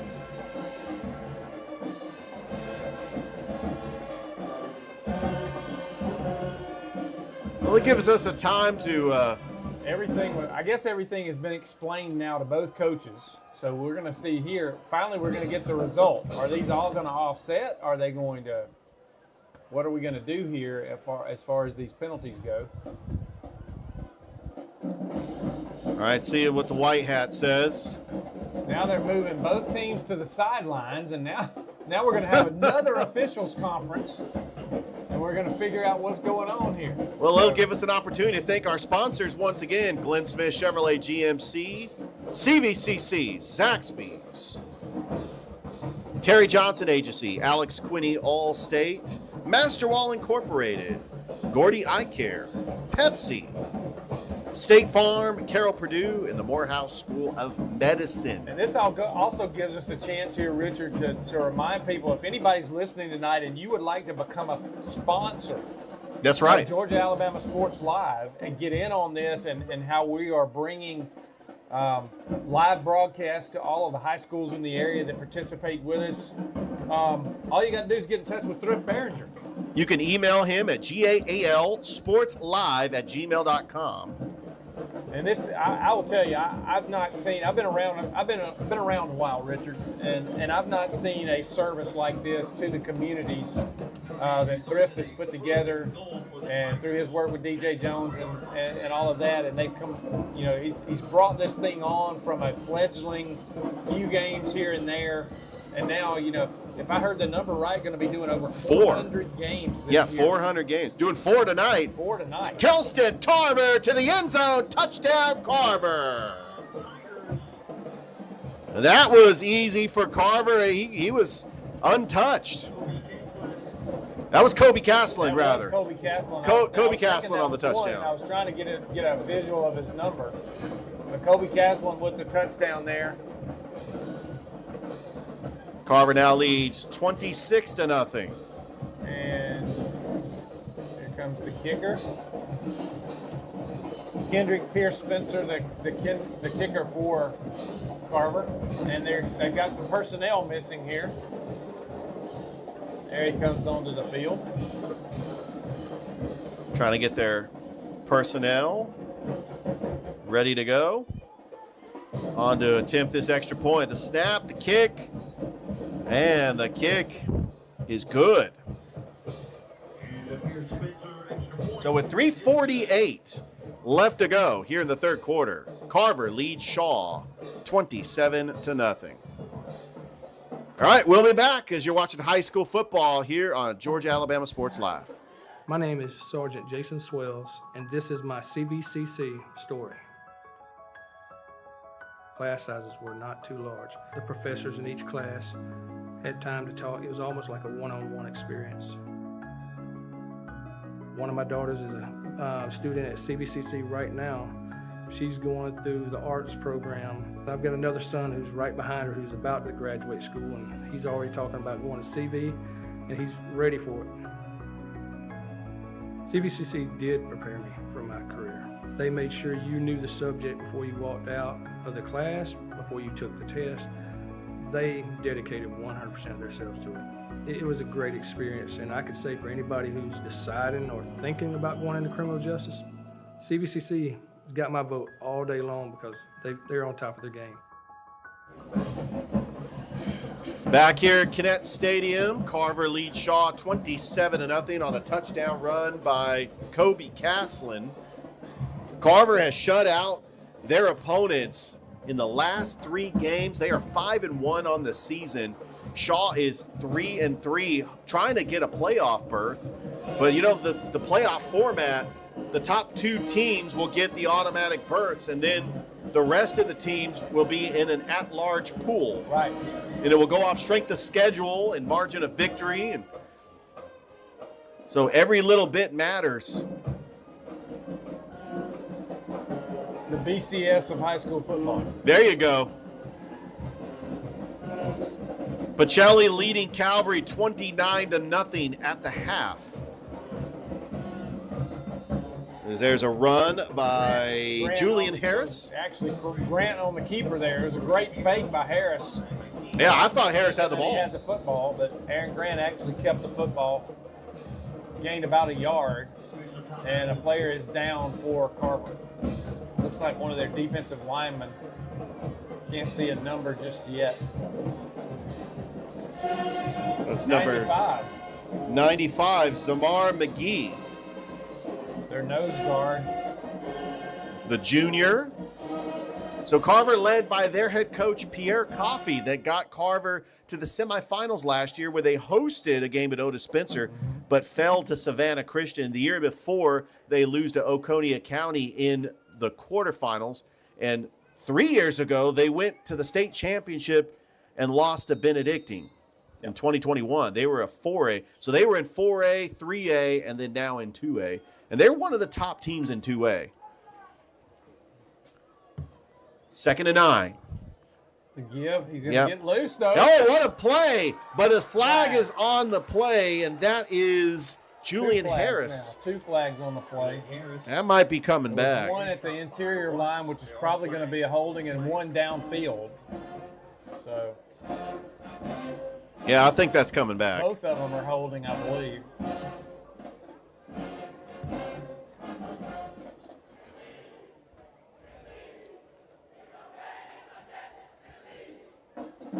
Let's see what the call is going to be.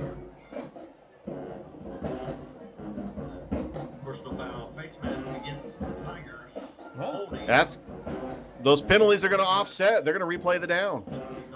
Northside is leading Monday's Mill 34-6. Wow. And another score from Alabama of interest. Dadeville is leading Lee Scott. That is surprising. Dadeville is 0-5. Lee Scott 4-1 right now in the second quarter, and that is a little bit surprising. Very surprised by that score. Over in Phoenix City, an update from there. Auburn is leading Central 21-13 in the second quarter. That score is actually surprising as well. Randolph County is leading Glenwood 21-20 in the second quarter. And we got another whistle. Stanhope Elmore leading Russell County 14-6. You and I both know that Russell County can turn the tide of that game quickly, though. Oh, no question about that. They did receive some votes in the latest poll for the 6A Alabama Sports Writers Association. And that's great to see what Coach Dylan Griggs has done in his 4th year. We called that Russell County game against Eufaula. But since then, they have been on fire.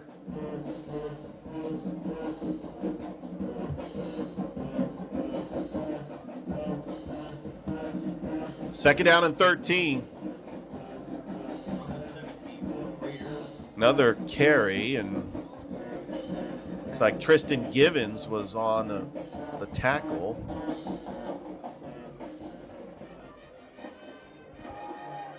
It looks like it's going to be a 3rd and 15 as the running back lost 2 on the play.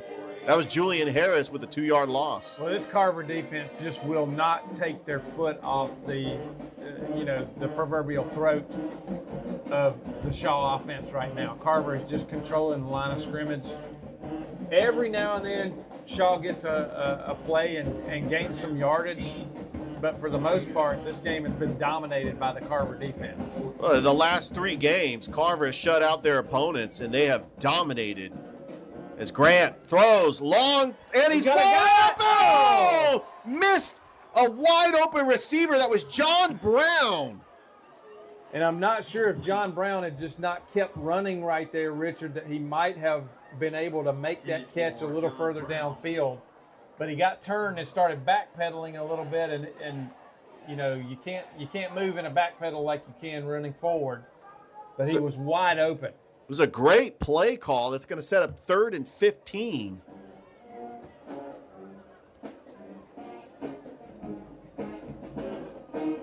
Actually, it's going to be 4th down. Yes.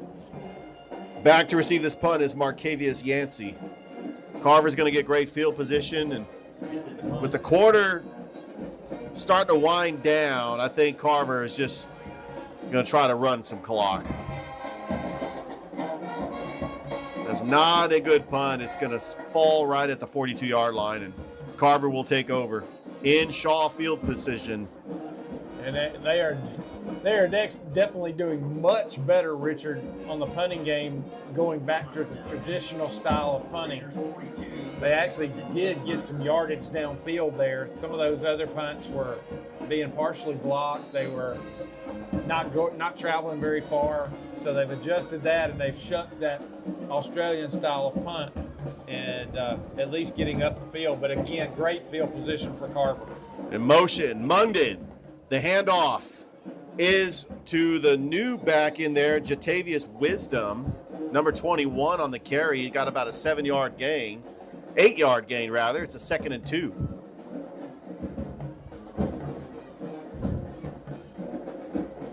And Carver is just going to take their time. They're going to let the play clock run. I think that might have been Marquell Francis, number 20 instead of 21 there. He's 21, yes. Now.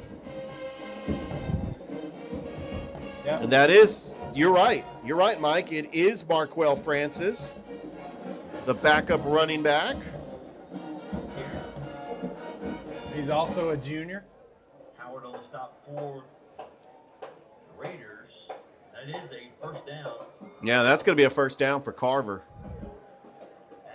Let's see if they run another play before the end of the third quarter. There's about a 5-second differential, so they're going to have to get this snap off. Got time for one more play. Caught by Tristan Givens. I thought that hit the ground. I did too. I'll be honest with you. I thought it hit the ground. Oh, if it didn't, that was a good breadbasket catch by Tristan Givens. Yeah. That might be the final play of the third quarter. And it will. And it is. So we got one more quarter to go. The Carver Tigers dominating defensively, leading the Shaw Raiders 27-0 as you're watching high school football on Georgia-Alabama Sports Live. We'll be back. Georgia-Alabama Sports Live wants to say thank you to one of our presenting sponsors, Buffalo Rock, and their partnership with everything that we do. And without businesses like Buffalo Rock, we wouldn't be able to go cover softball, volleyball games, every type of high school sport you can think of, local college games, and professional. So thank you to those businesses that support us, and specifically Buffalo Rock. And next time you're watching a Georgia-Alabama Sports Live broadcast after a nice long day, why not enjoy it with a nice refreshing sorry?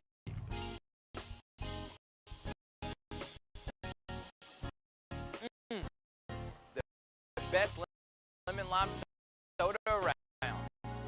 Thank you to Sorry and Buffalo Rock for our partnership on Georgia. Flag on the play.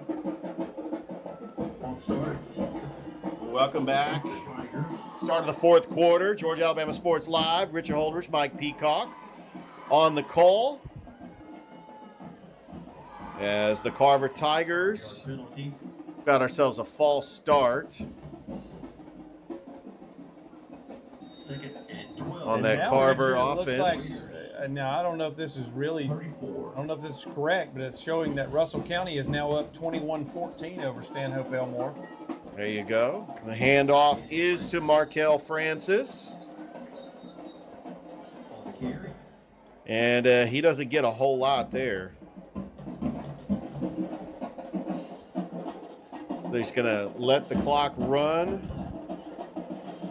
Ticking away, not quite a running clock.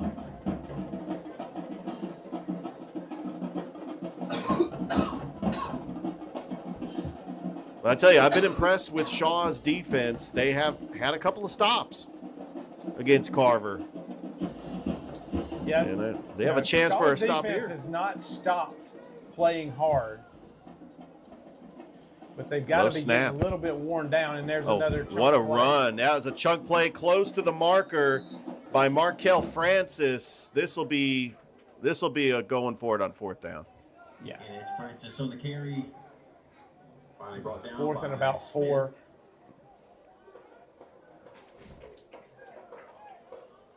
Don't forget, Thrift Barrage and I will be live on the GIAA Facebook page at GIAA.tv for the scoreboard show at 11 o'clock tonight. We got Pacelli and Calvary in action. There's a high pass. That's a run.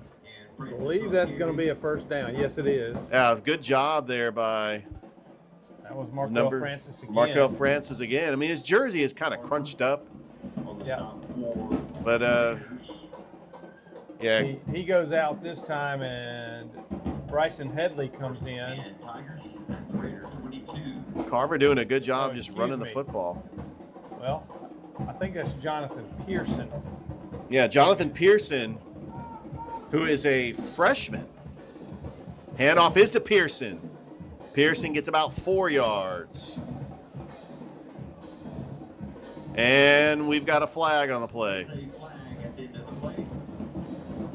Now, here's the thing, Richard. If this is the second unsportsmanlike conduct penalty on one of those players that got one earlier. Oh, somebody's getting tossed. Somebody's going to get tossed.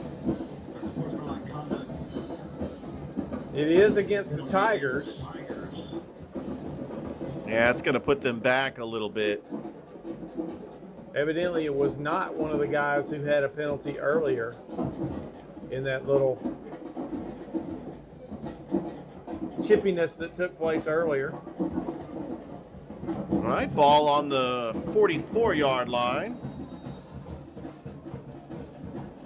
for Matthew Mungden and the Carver offense. Little play fake, and that was intended for Braylon Jakes. It was thrown in the ground. It's going to be incomplete. It was defended well by Shaw, and they got some pressure right there, which was good. And I think they forced Mungden to throw the ball a little bit quicker than he wanted to.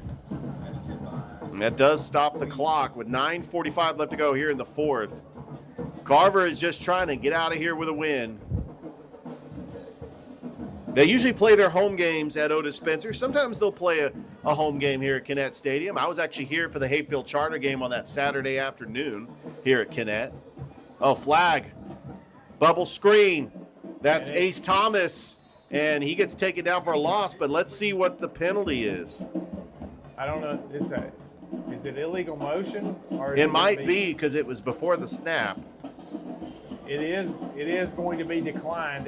That Shaw is going to take that result of that play and make it 4th down here, as it was some kind of procedure penalty, illegal shift or something. And that would be a smart decision. I believe we're going to see another punt here.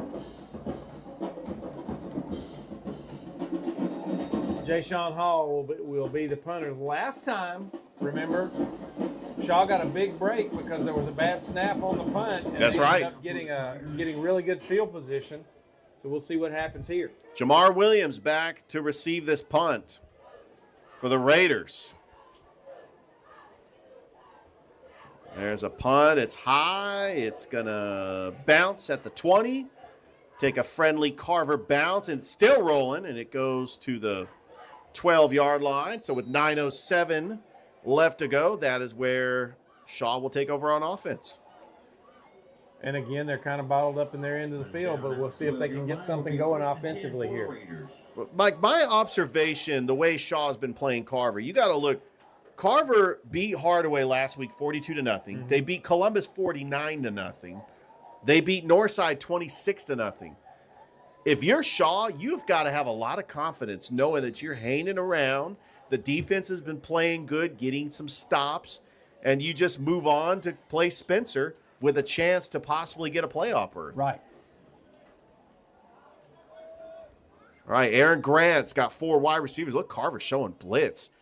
The handoff is to Jamar Williams, and Tristan Givens takes him down for a loss or a couple yards on the play. Yeah, actually about a 3-yard gain. 3-yard gain, yeah. He was pushing the pile.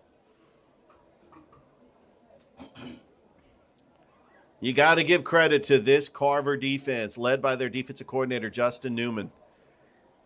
He is just He's got them fired up, ready to go. They're trying to make history here, trying to get their 4th straight shutout in a row and try to go to 6-1.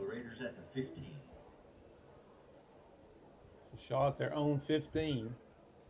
Grant, little bubble screen in the flat. That's incomplete. That was intended for number 8. Intended for Bailey. Yeah, that was intended for Robert Bailey.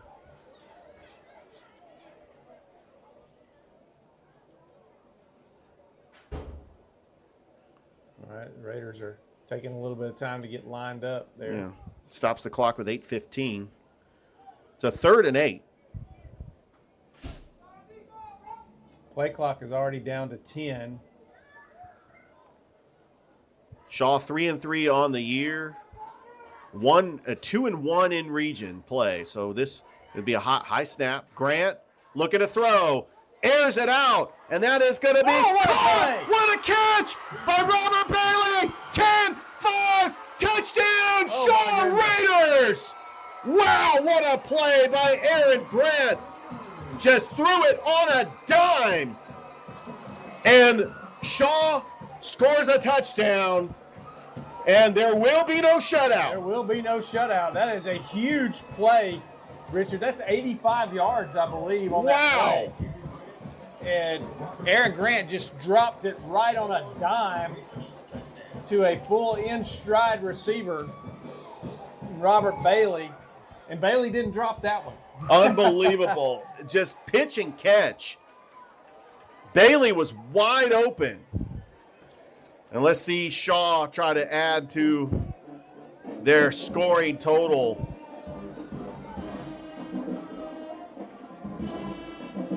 Braylon Lewis, I believe, is going to be the kicker. Let's be honest. Carver's going to win the game, but Shaw is going to make it interesting as that is up and good. That was low. It got over the bar. It did. Shaw's going to make it interesting. But, I mean, there's just not enough time for Shaw to come back in this game. But in a game like this, Richard, where you've been dominated, you've got to expand on the positives that happen. And what a great play right there.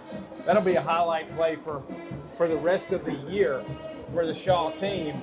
You got to remember, Shaw only lost by 1 point to Sumter County. Correct. Shaw is trying to show that they're the second best team in this region. They feel that way. Yeah.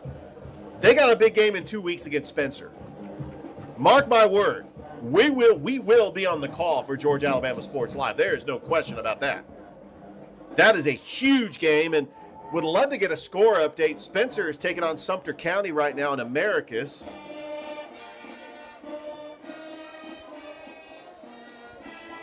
.801 to go in the fourth quarter. Shaw now trails 27-7.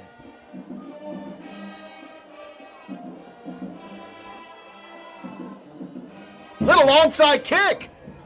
Oh, and Carver ends up recovering the onside kick. Jameel Williams recovers it.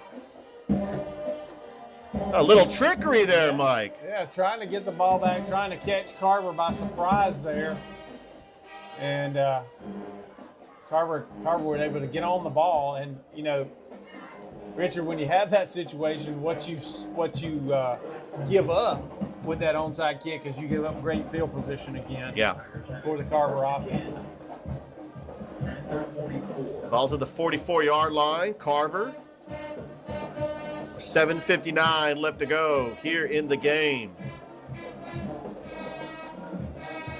Mungden. Hand off to Caslin. Caslin with the crease. He's at the 40. He's loose. He's at the 30. The 20. 10, 5, touchdown. And Carver responds after giving up the touchdown with a touchdown of their own by Jacoby Caslin. And that might have put the game away for the Carver Tigers. Well, that was just a good individual effort by Kobe Caslin right there. He broke in, got through the hole, got knocked off stride a couple of times, and then made his way to the sideline and turned on the Jets, and nobody was going to catch him when he got to the sideline. And a big play for Carver to expand their lead. Well, and it was very important that Carver was able to respond after that touchdown they gave up, and that is how you do it. Because it would have been kind of interesting if Shaw was able to stop him on defense. They've done that a couple times. Snap, the kick is up, and the kick is good. Offside. Oh, offsides. Okay, so we will go ahead and kick this one again. Are they going to decline it, or did they get the kick off? The refs are not even signaling. All right, we'll re-kick. We'll figure it out. Yep, here we go. It's half the distance. It moved. The ball moved about a foot. Yeah, I don't think the kick was good. Otherwise, they would have declined the penalty.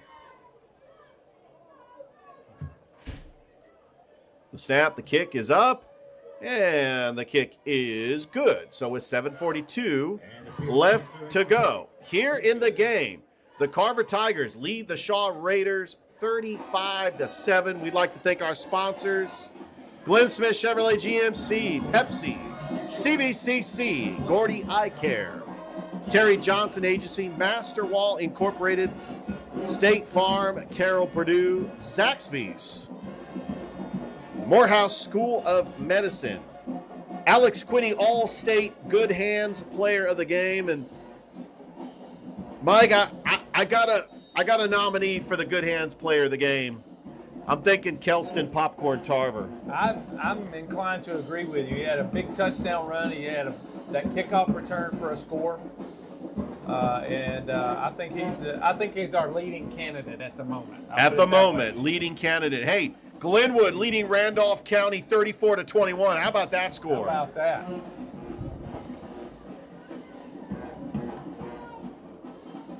That's a live ball. Yeah, you got to get on it. It's loose. Oh, Carver's got the football. They did not whistle the play dead. I don't think he can advance that. It's going to be down right there, but it's going to be Carver football. It's going to be Carver football with 7:42 left to go. And, Mike, the game's over. Carver's going to win the game, but now you could go for some style points. Yeah, margin of victory, which is going to affect Shaw. Right. That was really just a mistake right there on the kickoff because, and I didn't catch the number, and I'm old and I don't remember the number, but he had a chance to get that kick and corral it and get upfield, and he just let it keep rolling, and that's a live football. And by the time he reached to get it, he was getting hit. The ball came loose, and Carver was able to jump on it, and they're going to be inside the 15-yard line for another offensive possession here. Well, Mike, I expect Carver just to run the football here. 7:42 left to go. Well, and there's no need to throw it. They've had great success running the football, so why wouldn't you here? It's the smart thing to do, the wise thing to do, and you've been able to score running the football as well, so why not? And plus, they've put more than 40 points up the last two opponents they've faced. They're trying to do that here. And they give Hall, the backup quarterback, to the backup quarterback for the touchdown. Jay Sean Hall is in, and Carver makes it look easy, and they continue adding to their lead.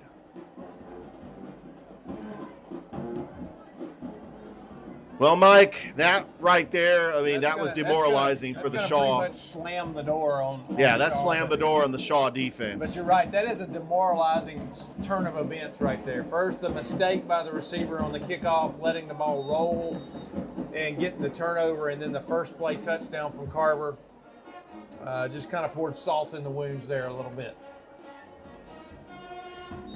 Well, there's going to be just a lot of discussion, especially for the bye weekend. Shaw's going to go on the bye, and they will play Spencer in 2 weeks. Carver will also have a bye, and they will play Sumter County on Thursday night, October the 17th. And we hope to have that game on Georgia Alabama Sports Live. All right, Carver's leading 40-7. Another little interest note, Opelika has gone up 14-7 over Dothan. There you go. Russell County does lead Stanhope Elmore 21-14 at the half. Chambers Academy up 32-0 over Evangel. How about Chambers Academy? The team that stayed in the AISA, and they're going to probably win another state championship. Yeah. That's a kick out of bounds by Carver, illegal procedure. It's going to give Shaw a good field position, but they trail 40-7, and Carver's done it. The last 3 opponents, they've put up more than 40 points. They have just been dominating, and if you look at their schedule, they play Sumter County in 2 weeks. I expect them to win that game. Then they play Kendrick and Jordan. Yep. And I think that Carver is going to get a #1 seed. They're going to host some home playoff games. Mm-hmm. They're going to be making a deep run like they always do every year in the state playoffs.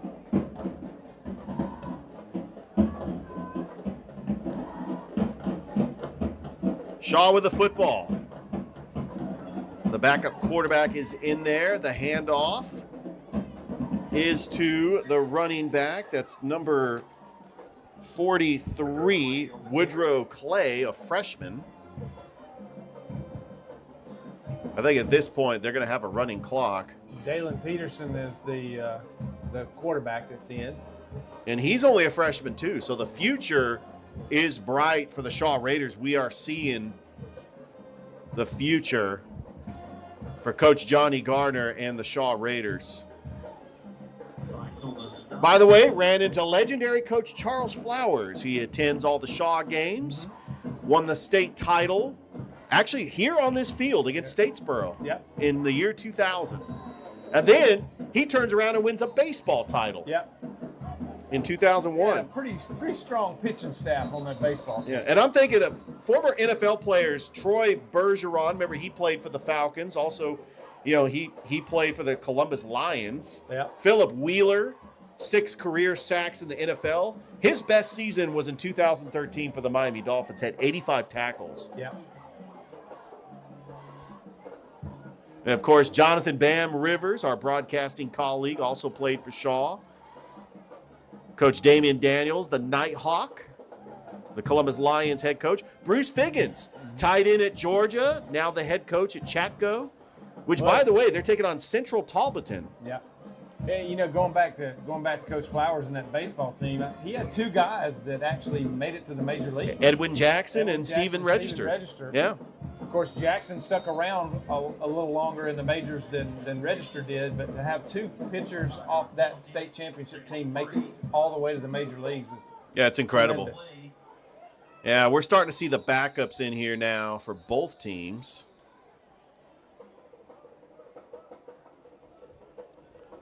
I was just letting that clock just run down.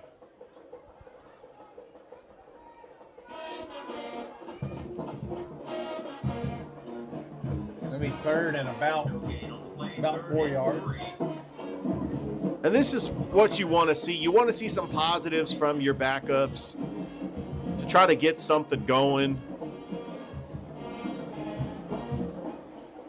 Peterson has got 4 wide receivers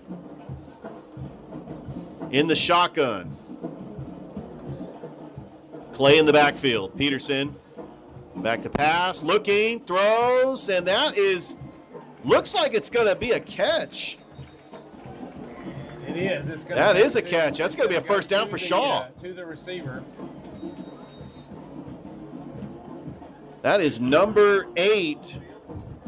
We got a lineman down for the Raiders. There's Marquell, the sophomore. There'll be a fresh set of downs for the Shaw Raiders.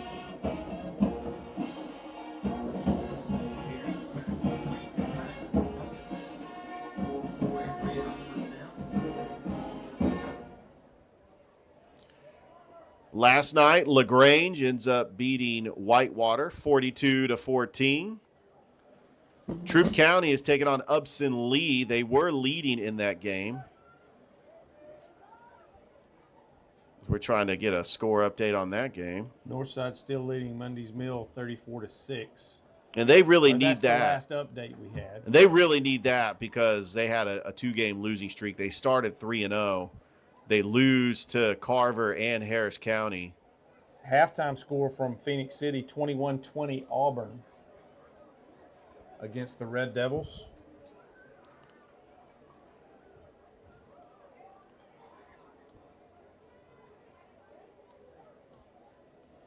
All right, is this broadcast brought to you by Glenn Smith Chevrolet GMC up in Opelika, CVCC, Pepsi, Zaxby's, Gordy Eye Care, Terry Johnson Agency, Morehouse School of Medicine, Alex Quinney Allstate Agency, State Farm, Carroll Purdue. We'll be back here on Georgia Alabama Sports Live. Football is back, and the only thing that makes it better is some delicious food from Zaxby's. They're a proud sponsor of Alabama Sports Live. And I can tell you that everyone on this team loves their chicken. Get all the favorites, such as their signature chicken sandwich, or try the new chicken finger tacos with your favorite drink. From amazing salads, wings, chicken fingers, and some of the best drinks around, there isn't a better way to enjoy our broadcast without getting some fantastic meals from Zaxby's. Check out the two here in Phoenix City, one off Crawford Road and the other on US 80. Thank you again to Zaxby's for sponsoring Georgia-Alabama Sports Live. And make sure you call them for all your catering and tailgating needs this football season.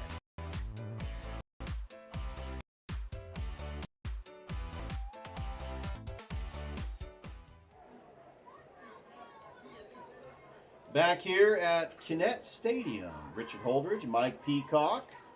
Here as a big shout out to the athletic director of Muskogee County, Coach Jeff Battles, who really just a great job just putting on these events. He just let us know that Sumter County and Spencer are tied at 13. Yep. Good game going on there. Absolutely. Keeper. Yeah. Peterson with the quarterback keeper. Positive gain for Shaw. 5-12 and ticking. Yeah, they're just going to tick this clock away. Both teams will have a bye next week. But next week, we've got the battle for the Brucelli Jug, Brookstone and Pacelli. We got the Midtown Showdown. Stars Mill is playing Harris County.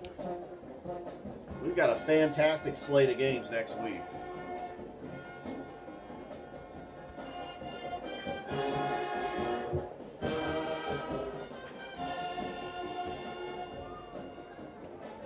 The handoff is to Clay. He goes out of bounds. That clock just continues to run. Out of bounds by Timothy Morton.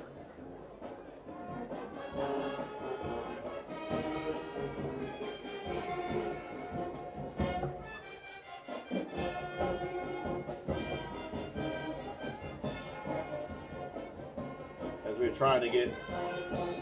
we're trying to get score updates.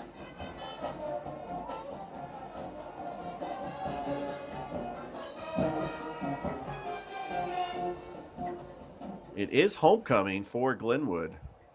They are leading Randolph Richard, County. I find it interesting that we're at 4 minutes to go in the ball game, and they finally got Carver's band to stop playing.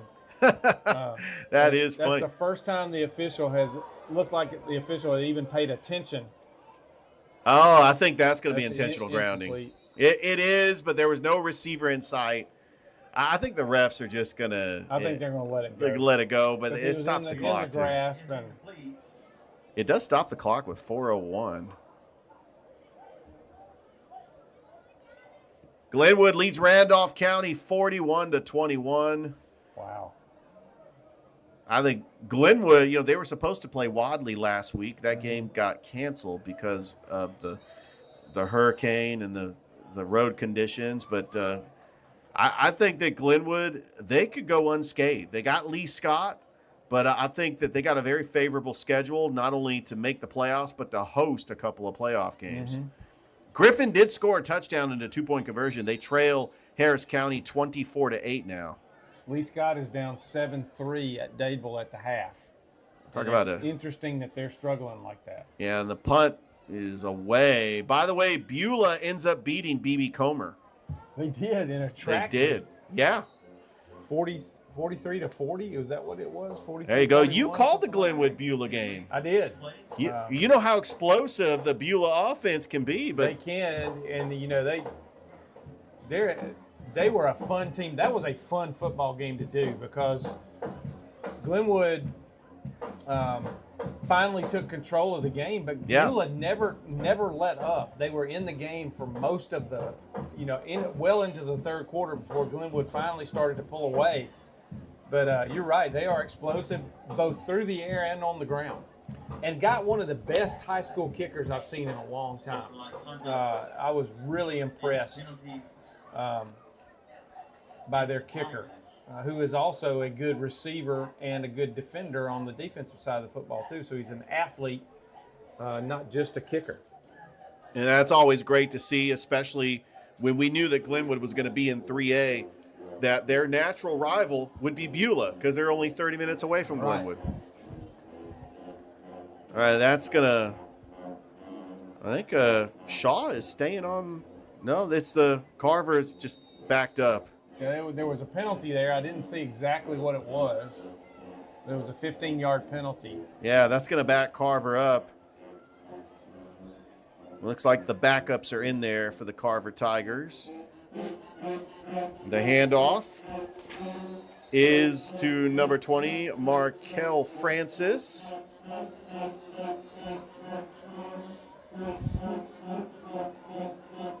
And they've stopped the clock for some reason.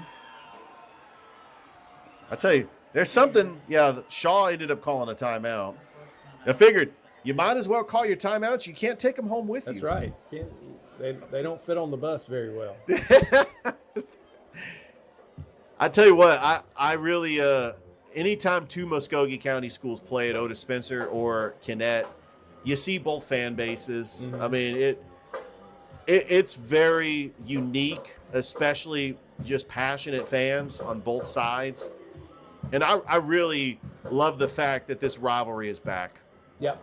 I mean, Well, this is what we want to see. I know Jeff Battles has worked for many years trying to get this to happen again, where all of the Muskogee County teams could be basically in the same region. It's going to bring back the rivalries. Really the only one that's not is Sumter County. Is Northside. Well, and in the region, Sumter County. Yeah. But yeah, you're right, Northside. The only Columbus school that's not in this region is Northside because of the size of their school, and so it's interesting. All right, 3:32. Oh, a big run by the backup quarterback, Jay Sean Hall. Yeah. He's got himself a first down for the Carver Tigers. And I tell you, the other thing it does good for Richard is the budgets of these schools. Don't have to travel for 2 hours. Exactly. I remember last year, Carver had to go to Crisp County, Thomasville. They're going all the way down to Albany and to take on Doherty and Monroe. And now the farthest you'll have to travel is Americus, which is an hour away.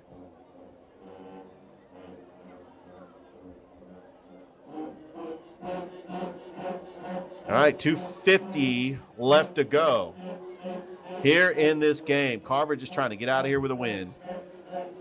And the handoff, that's a good run by Francis.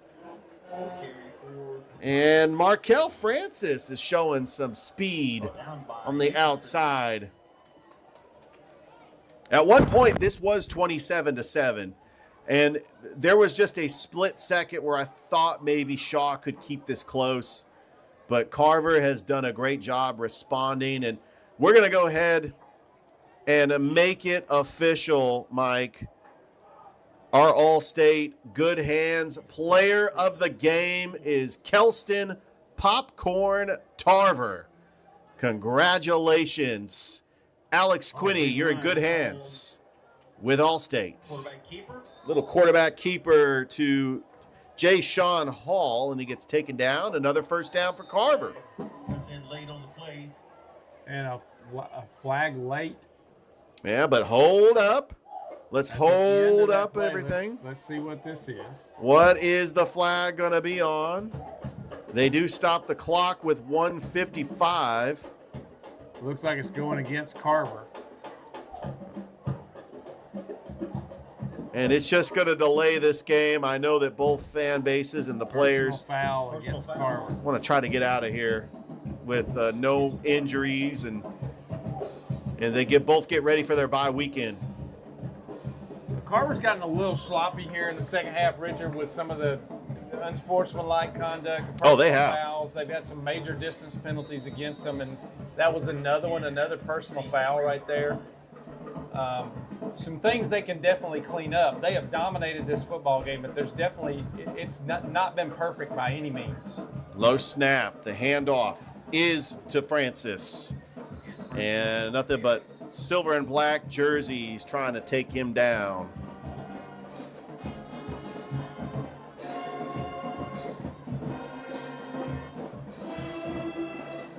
Shaw's next game will be against Spencer. It will be Friday, October the 18th.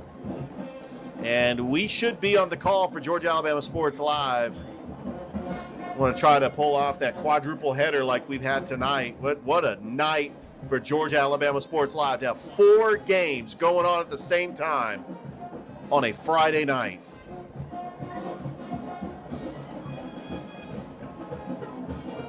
Carver will be taking on Sumter County on a Thursday night at Otis Spencer Stadium, October the 17th.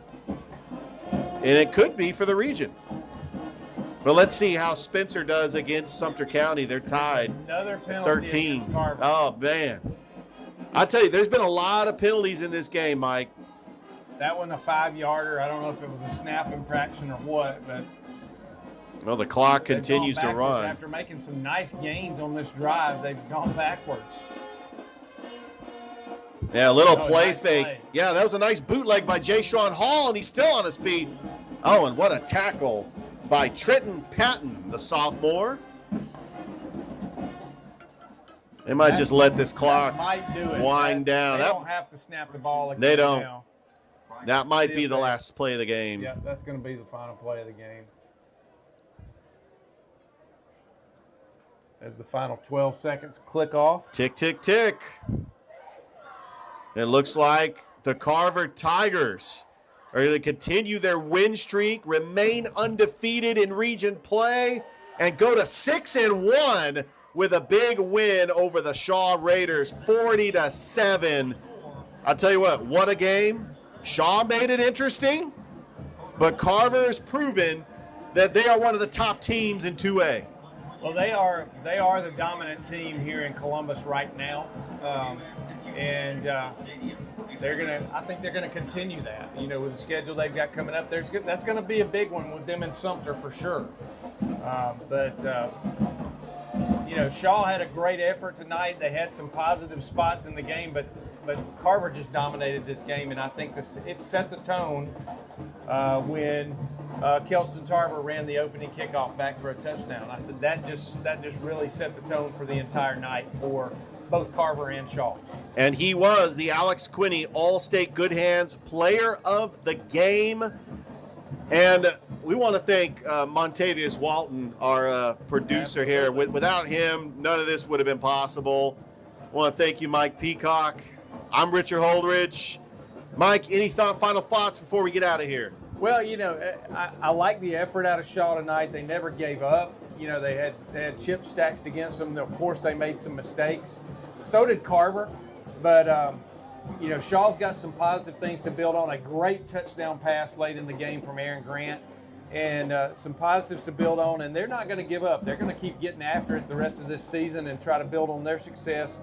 And then Carver's going to look to really dominate down the stretch and leave no doubt that they're going to be the region champs. You know, and that it's going to come down, I believe, to them in Sumter. And we cannot wait for that game. Thursday, Otis Spencer Stadium. It's going to be Carver and Sumter County. Both teams will be on a bye. Shaw and Carver will be on a bye next week. Shaw will be taking on Spencer on the 18th. So for Montavious Walton, Mike Peacock, I'm Richard Holdridge saying so long from Kinnett Stadium. Once again, the Carver Tigers defeat the Shaw Raiders 40-7 to go to 6-1. That drops Shaw to 3-4, 2-2 in the region. And Carver, depending on what happens against Sumter County and Spencer, Carver may be alone in first place. Have a great rest of your night, everybody, and we will see you next time.